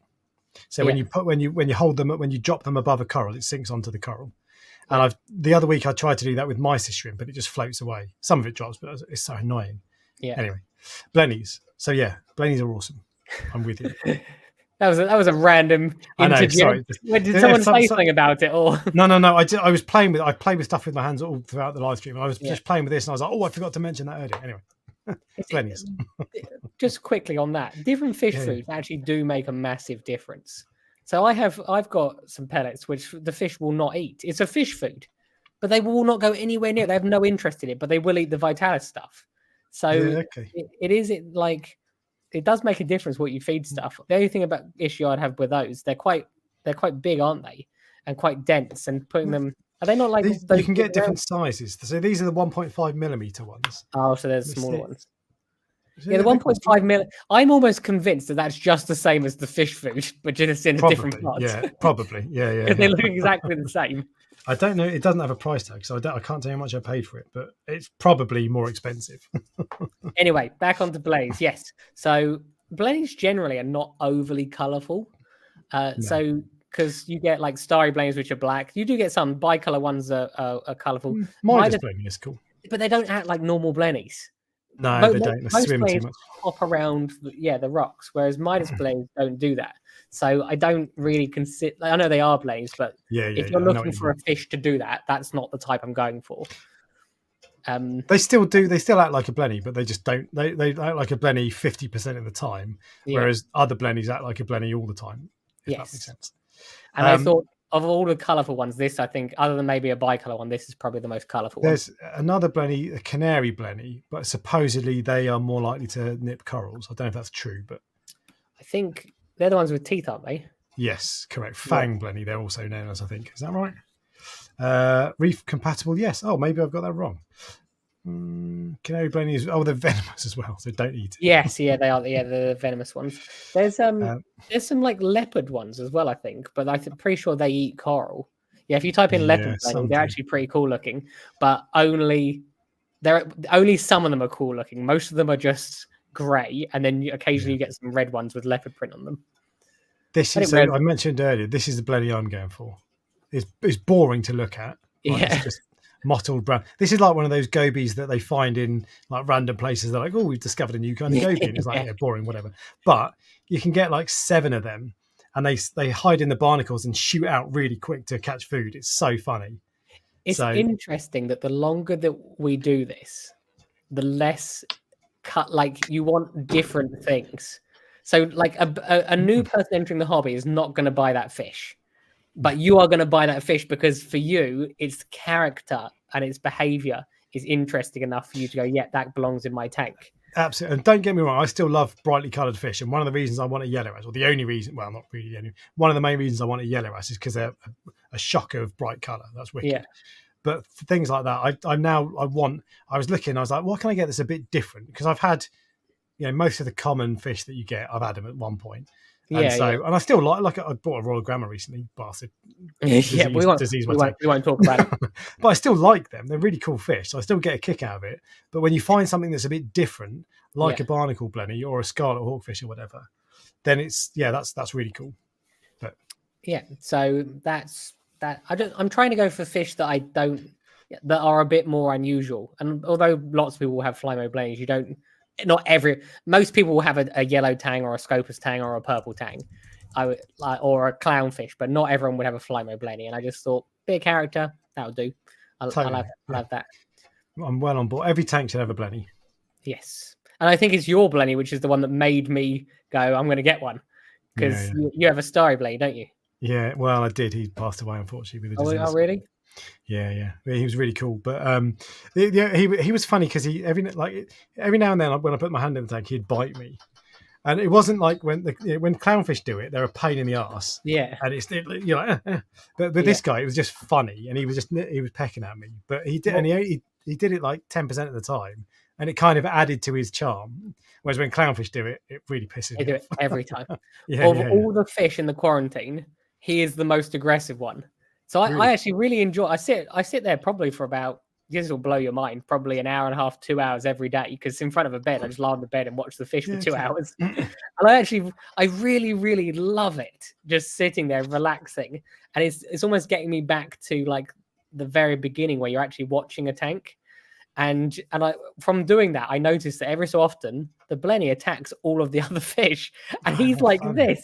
He's like about 2 inches compared to them, which are these much larger, stocky fish. But they're all frightened of him. That's so funny. It's like a little yappy dog. Yeah. So actually, one of the things I really like about my quarantine tank, and we will come on to that, by the way. One of the things I really like about the quarantine tank is because it's a freshwater tank. It's just got a normal LED light, so it's like quite a yellow light, like a warm color. And it makes the fish look awesome. They look so cool. Whereas when you see them under the blue lights, to be fair, like during the day, my tank isn't very blue. It's quite white, and you can see the fish colors. But when it goes dark, when it goes blue in the evening, you can't really see them so well. But in this freshwater tank, they look so that is the color you should. If you were lighting your tank for the fish, you wouldn't have it with any blue in it at all. You'd have it just like a yellowy kind of white, and they look so cool. I don't have a light on my quarantine tank, but I know what you mean, because the water box has got much whiter lighting, and the fish look way better in there. Well, so you don't have a light because your room is quite a bright room, right? And you just want ambient light, basically. So I tried that, but the room mine is in is really dark.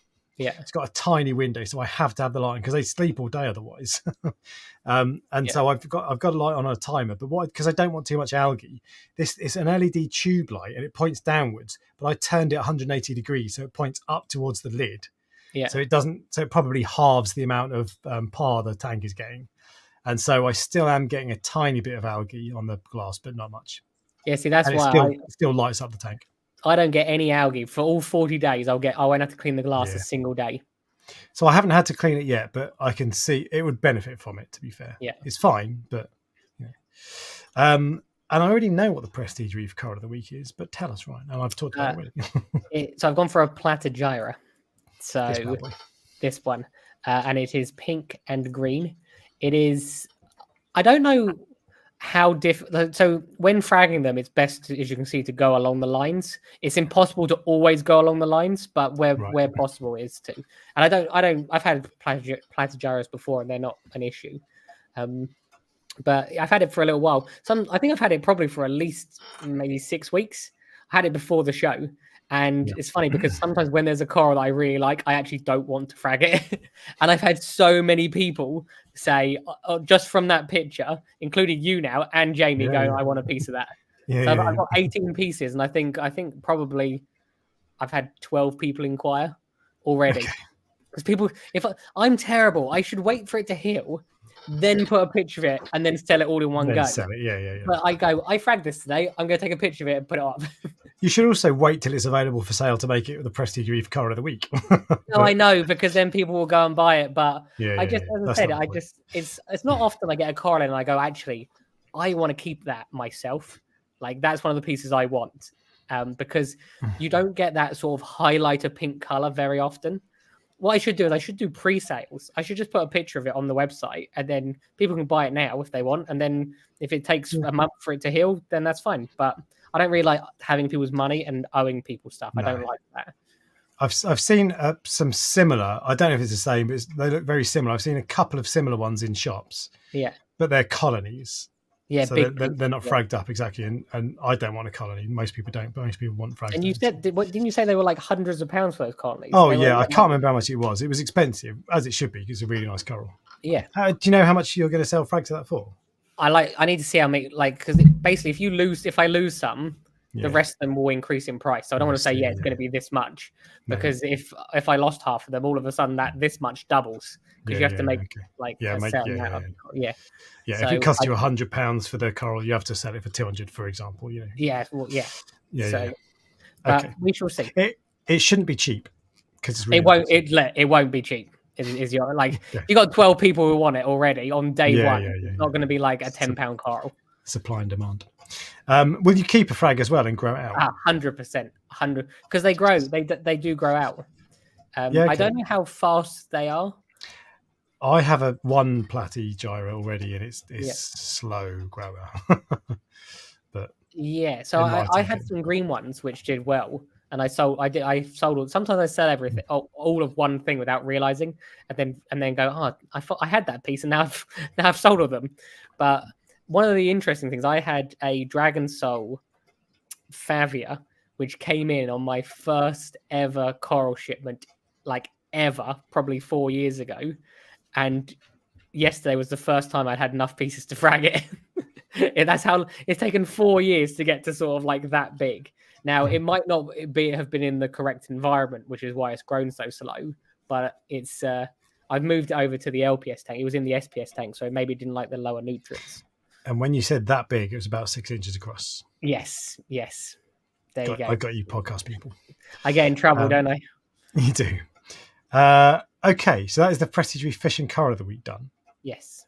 Which means we can talk about the headline topic, which we will recover again since an hour and a half ago. It's kind of been pervasive, hasn't it? So, but anyway, so I've drew up a list of basically quarantining. I have found actually quite easy. It's not that hard. Yes. And so I've drawn up a list of the things that I find easy and the things that I find hard. So I'll tell you my stuff, and then you tell me if you don't agree or if you found something different or whatever. Yeah. So the easy things about it, setting up a quarantine tank is really easy. You just need a basic tank. It can just be a cheap freshwater tank. I got a 100 litre tank. You got 150 litre. If I weren't treating several fish at the same time, I would have got a smaller one. Yeah. The one I got was from Maidenhead Aquatics. It was, I can't remember how much it cost me, 150 quid maybe. But there's a smaller size down that was like 60 litres, which is 15 gallons. And 10 or 15 gallons is 40 to 60 litres is probably roughly the size that you want mostly. If you're quarantining massive tanks, then it's different, of course, but you don't need a massive tank because they're not going to be in there for long.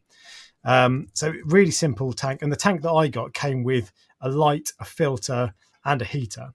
So the only things I had to buy were, I bought a power head, which just for oxygenation, which might have been unnecessary because the filter... Your filter not have it.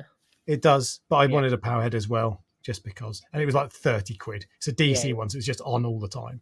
Yeah. AC, DC. Hang on, AC. So that was the only thing I bought was the power head and also an ammonia alert.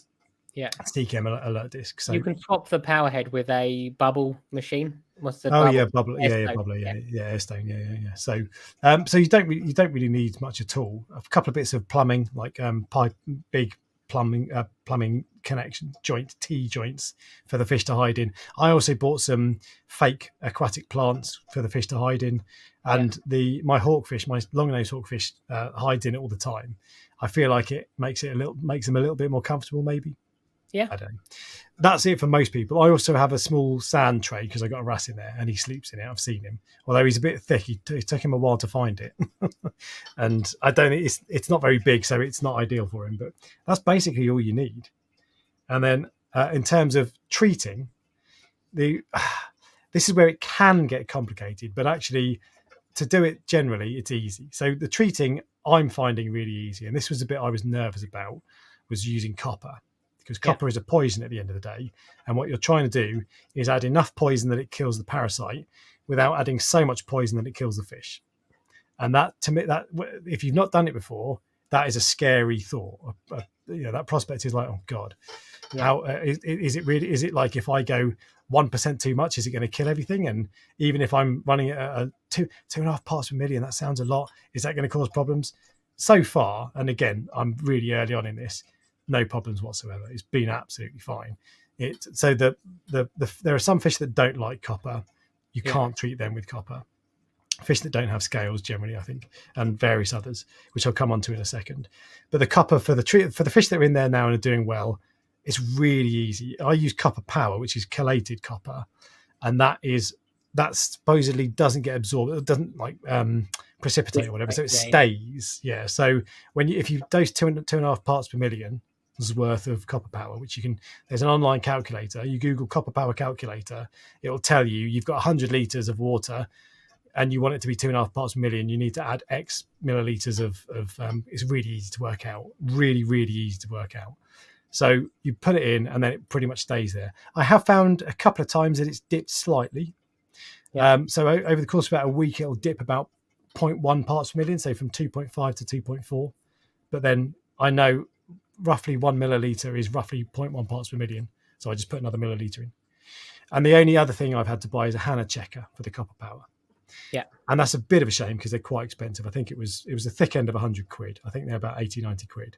So they are quite expensive, but they're really good. And so some Hannah checkers are a pain in the arse and not worth bothering with. Magnesium, nitrate, low range, calcium even is a little bit finicky, I find. So some aren't worth bothering with. This is the second easiest Hannah checker I've ever used. In fact, maybe even the easiest. No, second easiest after the alkalinity. It has a powder, doesn't it? That's the difference. That's the only thing, and the alkalinity is a liquid. But it's so easy. It takes about 60 seconds from start. Well, probably 2 minutes from start to finish, including faffing around. It's really easy. It's really quick. So it doesn't feel like a chore doing it. So testing copper is really easy. I test twice a week at the moment, which it's 2 minutes at a time. So that's it. And if I get to the point where it's not going down at all, I'll go back to once a week. So that's all you've got to do. You've got to keep an eye on the ammonia alert. And I've had to, because I had to set this up in a rush, I didn't have any seeded filter media that I could put in. You can't put live rock in because it will absorb the copper. If you're not using copper, you can do, but if you're using copper, it will go into the rock. So you can't do that. So I had to use, I'd had a sponge filter in my sump in my main tank for like 3 days. I transferred that across, but it probably had next to zero bacteria. I used a bottle of bacteria, and then I put some filter media in my sump for a week, and after a week I moved that over, but still I'm finding I'm getting ammonia. I've put loads of bacteria in anyway, but I'm getting low levels. So at the moment I did a 50% water change today. I'll probably have to do another 50% water change tomorrow.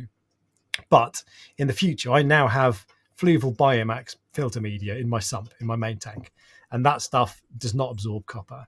So there's another brand that doesn't as well. I can't remember what it is, but Fluval Biomax is readily available. It's cheap. So that is in my sump at all times. So we're in 6 months' time, when I've got all this out of the way and that the quarantine tank has shut down, if I decide, you know what, I want to buy a fish this weekend, I can set the tank up, move some filter media across from my sump that will be seeded, and instantly I won't have this problem with ammonia. So I will have an instantly seeded tank. And then, because that's the only thing that's causing me grief at the moment, is I'm having to do big water changes a couple of times a week. Which you won't have to do if next time I won't have to. And if it wasn't for the fact that this was set up out of an emergency, if this was a normal quarantine tank, not a hospital tank, then I wouldn't have to worry about that, because when I want to set up, that fluval media will be in my sump for months. So when I pull it out and put it in the quarantine tank, it'll instantly be completely seeded. So for the most part, and that's what I found. That is basically a summary of what I find to be really easy. Before I go onto my list of hard stuff, anything else you want to add? Because there's not much to it, really. I agree with what you said about. I agree with what you said about making fish comfortable. It actually does make a difference. And the reason I know that is because the blenny has a very different. You know how they normally like hop around all the rocks across the whole tank, don't they? Yeah. He stays inside one tube and does not move. He's always in the same place the whole time. He'll come out for food, but he's obviously not comfortable in that environment. Yeah. So adding something like those plant things might make a difference for a fish like him. Or another rock or something. Maybe that's why he's semi-aggressive, because he's he's extra defensive or whatever. And Brian said that at TMC, that's what they're focused on, keeping stress down. So having those plants here, if it makes your hawkfish feel less stressed, in theory, it's worth doing. So that's one thing. The other thing that I'm not sure if I disagree with you or not, because I'm looking at it from a different perspective. I actually wonder if having a large quarantine tank is better than having a small one. Oh, it absolutely is better. Well, for the most part, it's better. Because you don't, once you get into quarantine, you start to realize you don't want to quarantine one fish at a time. No. You want to quarantine 10 fish at a time to get it over and done with and out the way. And I almost wonder why this isn't a thing where people go and buy all the stuff they need for quarantine, a heater, pump, air stone, they get the tank, any of the medications. And then once they're done, once they get all their fish through quarantine, put them on eBay. So let someone else buy your fully quarantined setup for slightly cheaper. And then they can keep passing it on and on and on. Yeah. It's a typical balancing act though with the size, because you want, for a start. So I looked at, when I went into the shop, I looked at the 150 litre tank that you've got, and it's massive. And I was like, so I bought the 100 litre tank. My house is not huge. I don't have a load of space.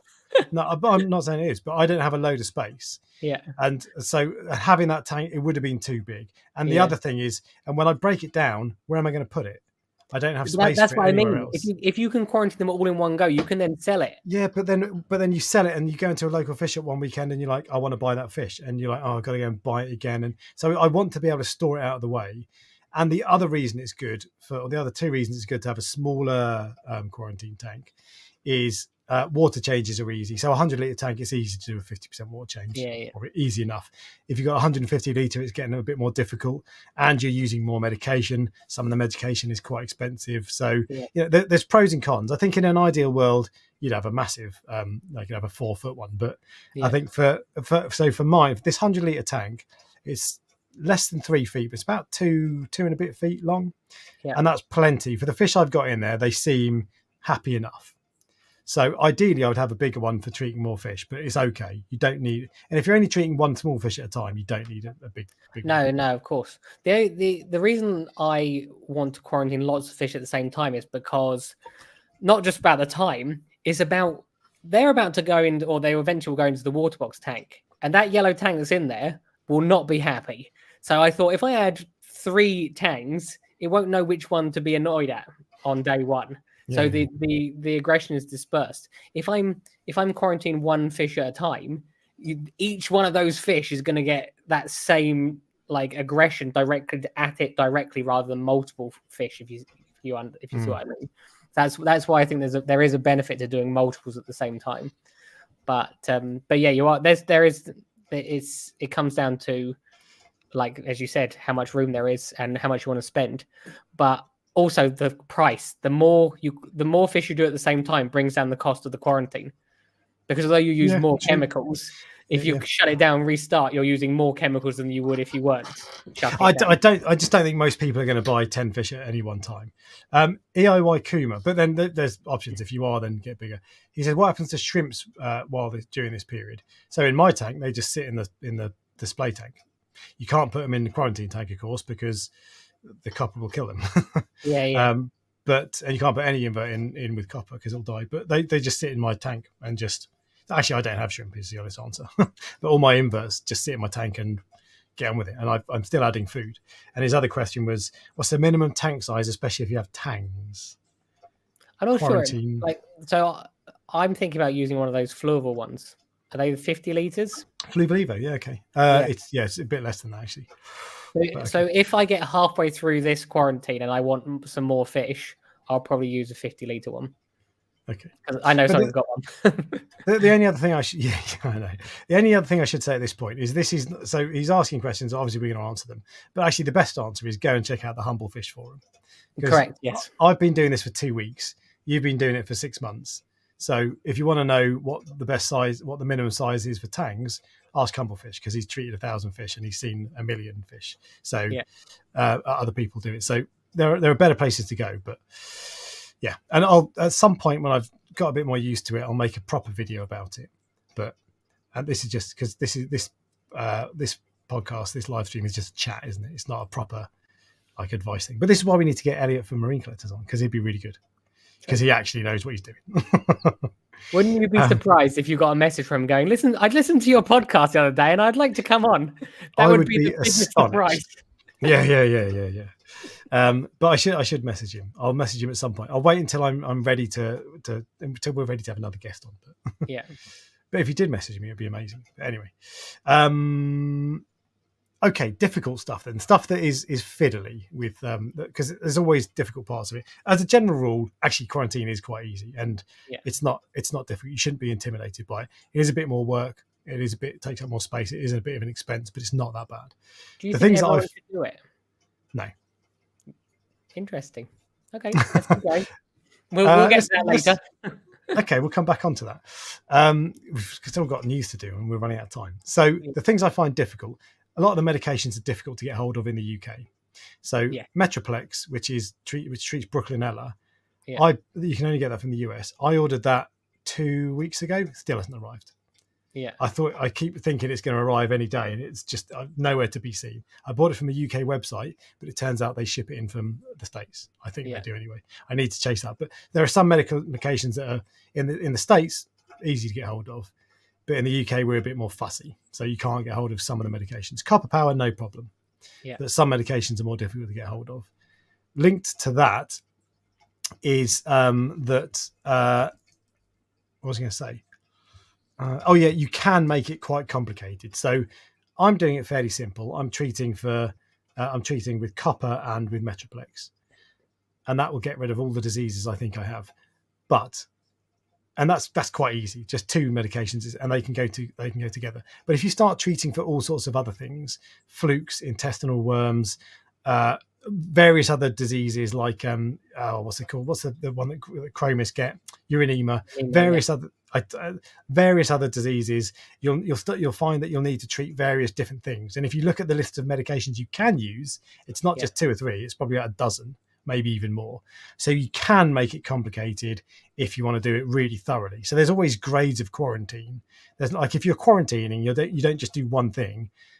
Quarantine can be 100 different things. So actually, it can get complicated if you were doing tank transfer methods, half a dozen different types of medication. That you might get into the point where you think, well, if I'm quarantining the fish, I need to quarantine inverts because the parasite can insist on their shells. So you don't treat them, but you put them in a separate tank for 3 months or whatever, and then you do the same with corals, so it can be endless and really complicated if you take it. If it's the same with anything. Like a reef tank can be easy, green star polyp and a couple of clownfish, piece of cake, or you can have acros and it can be a bloody nightmare. Yes. So it can be complicated if you get really deep into it.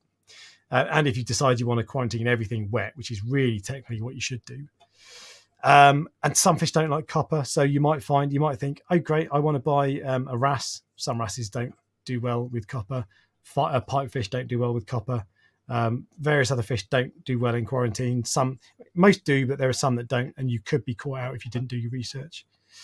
And then the other thing, you've got to keep separate two of everything. So I'm doing water changes. The siphon I'm using is now only ever going to be used for that quarantine tank because it's got parasites in it and it's got copper in it, and I don't want that going in my other tank. You need a separate fish net. You need a separate water bucket. All this stuff. Suddenly you need 2 of everything, and it needs to be kept. You can't even keep a quarantine tank in the same room as your display tank because it can go through the air. The parasites can go through the air crazily. So you need 2 of everything, and you need to think about. I need to make sure I don't accidentally use that water jug in my display tank and in my quarantine tank. So, but that's basically that. So that's the list of stuff that I've got that can be a bit fiddly, but it's not that bad. Yeah. Patience is the only other thing to add to that. Yeah. You have to be patient. You have to write down what your medication you're doing on what days. It's not like, oh yeah, I think I did it 3 days ago. Or like if you're using like Metroplex, where you use Metroplex every 2 days. Like write down that you actually did it that day. Otherwise you might forget and then it like throws it off. But diligence, diligence and patience. Because sometimes you can be just tempted. You're like, oh, it's day 28. Day 28. Let's just, they're all fine. I mean, the chances are it'll be fine. Let's just put them in. But just patience. We'll come back onto, so you said, do I think everybody should quarantine? Yeah. That could be a whole 2-hour topic, to be fair, and I need to explain myself properly. We got too much news. Exactly, because people get annoyed at me with just that one answer. No, people are like, when I say people, it's the 0.1%. But anyway, but we'll come back onto that if we've got time. But we do need to do the news because there's a lot. So let's crack on.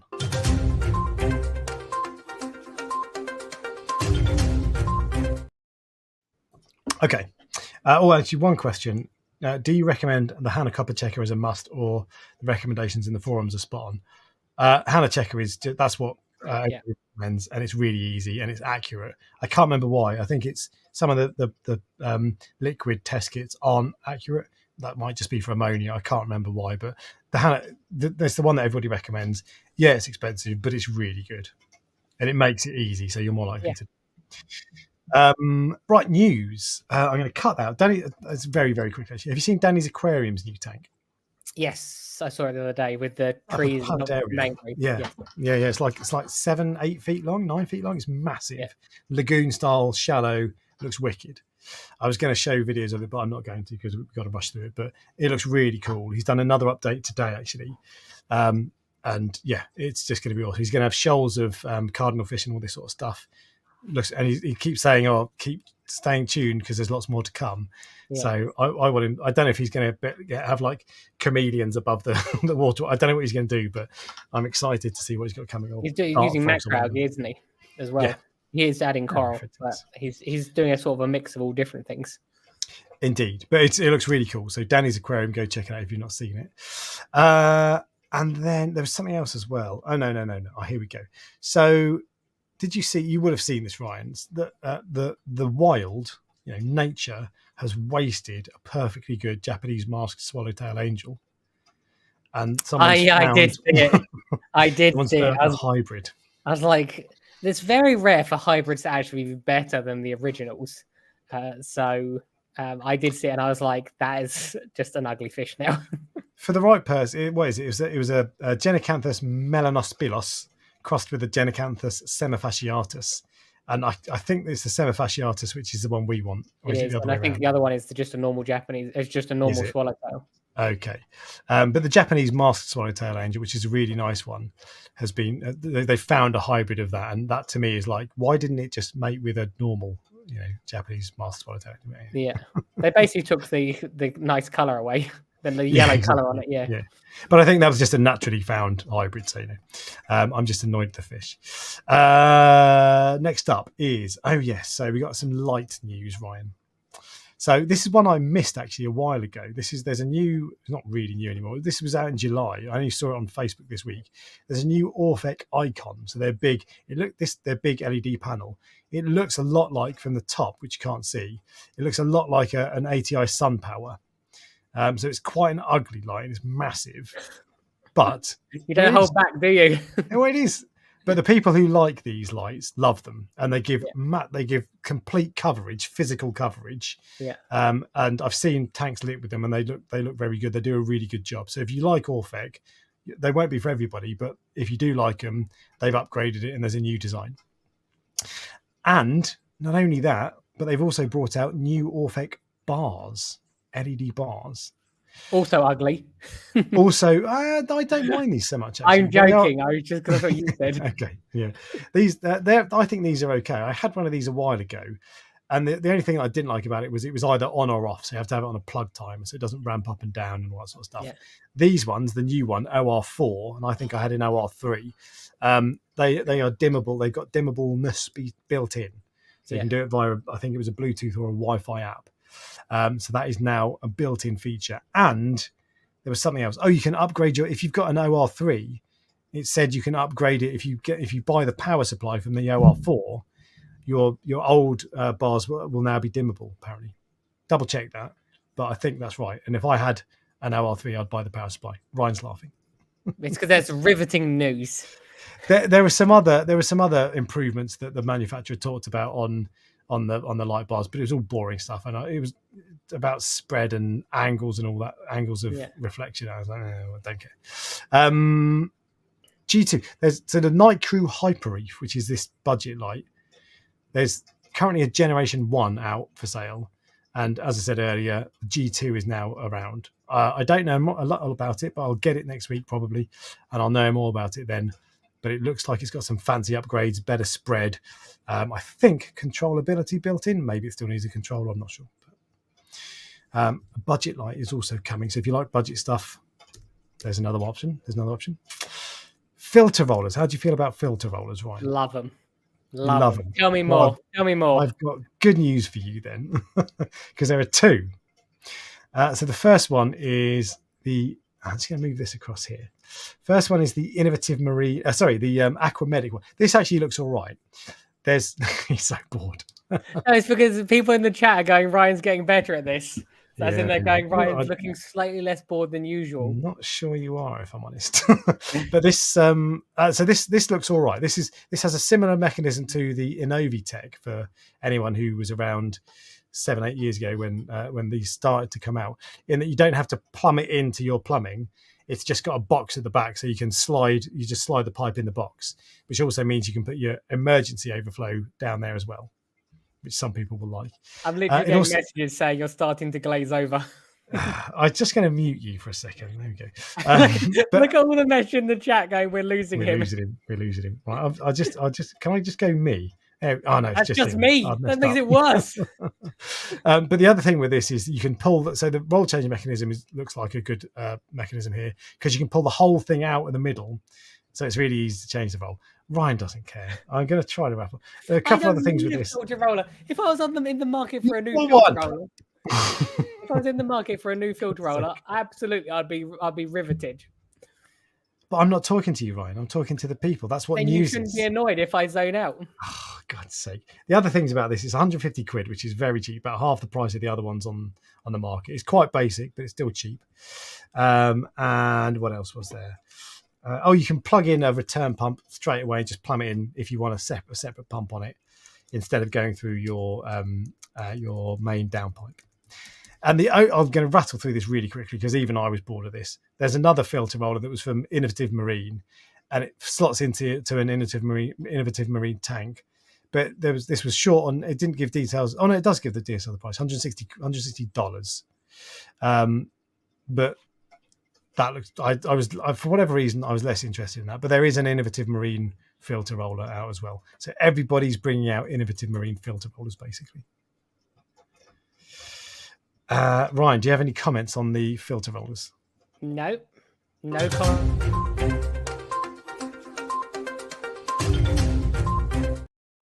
Oh, I'm disappointed. You didn't even let me finish my sign, which is literally just.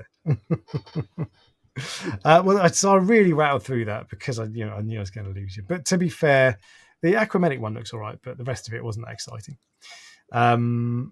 But there we go. And the good news is, no, there's more news. Actually, hang on. I need to go back into the news. Sorry.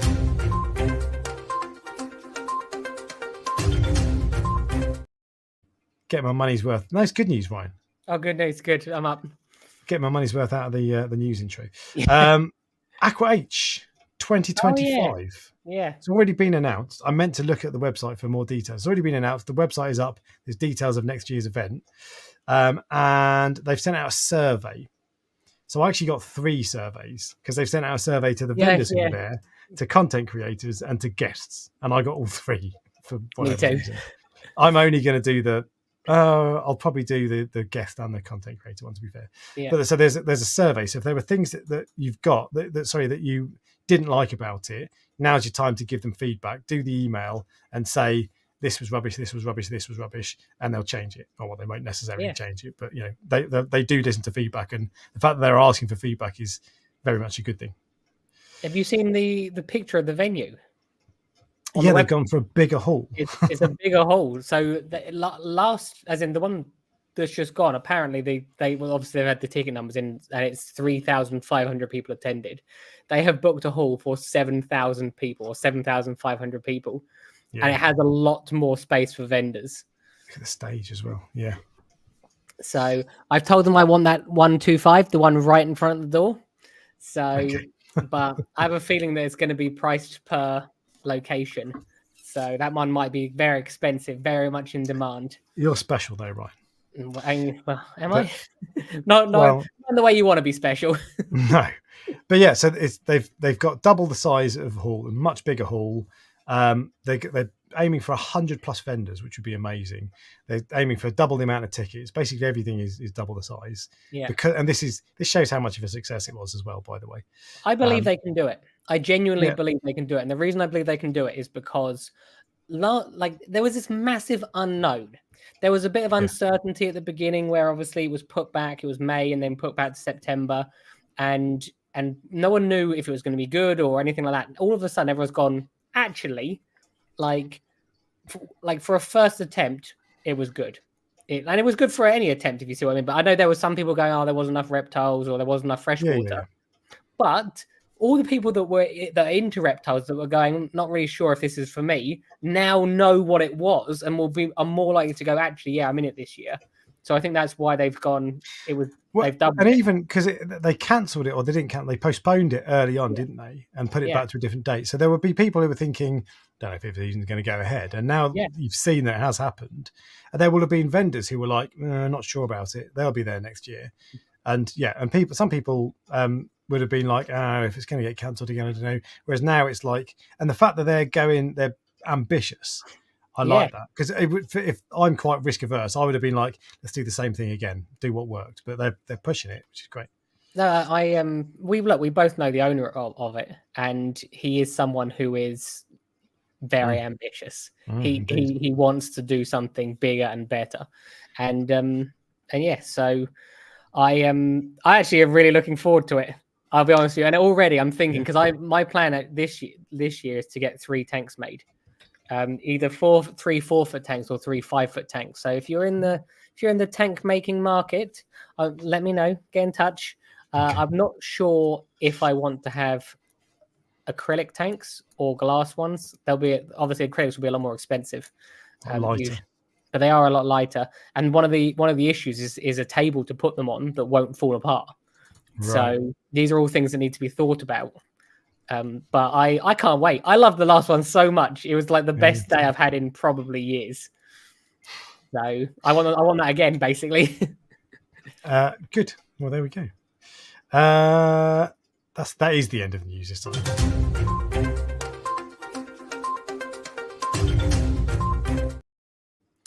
So there we go. That's the end of the news. That's the end of the news. We were going to come back and talk about the quarantine and whether everybody should do it.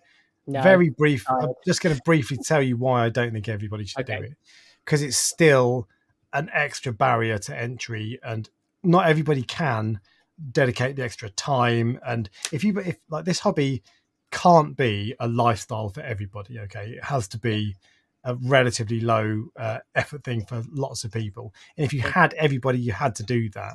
It's just too much effort.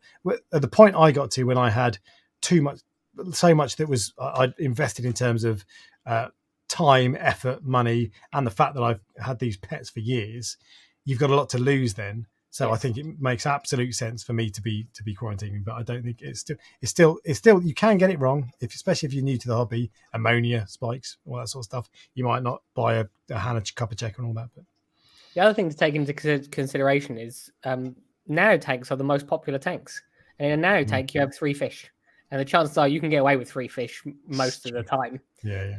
Not every time, but a lot of the time. You got away with it for years, didn't you? So but it's when you start having 30 fish, that's when you start like really ramping up the risk. Especially if you're getting fish like tangs or wild clownfish that are susceptible to these diseases and all that sort of stuff. But... Correct. Oh wow. Okay. In which case, anything else you wanted to say, Ryan? No, I'm tired. You can see I'm literally like holding back the yawn. I can tell people to go buy corals, same as usual. Make me feel good. So you've got new zoas on the website too. There are some new zoas on the website. Although, as I said, they might have even bought. Zoas usually go out of stock immediately. I almost can't grow them quickly enough. Some of them are not. Anyway, sorry, I'm keeping this going, aren't I? So yes. Fine. We might not be back next week from the sounds of it. If you're not going to be around, I might not bother. We'll probably make a decision late. I know. I think there's probably I'm going to be knackered, I reckon. Yeah. So I might be hungover. Yeah. So we might postpone it. We'll see. Sometimes I just 6:59. I'm like, sorry, let's do it. So who knows? We'll see. So we'll leave you in suspense. Maybe we will. Maybe we won't. All right. Well, cheers for watching, guys. Catch you next week. Yeah. Bye. See you later.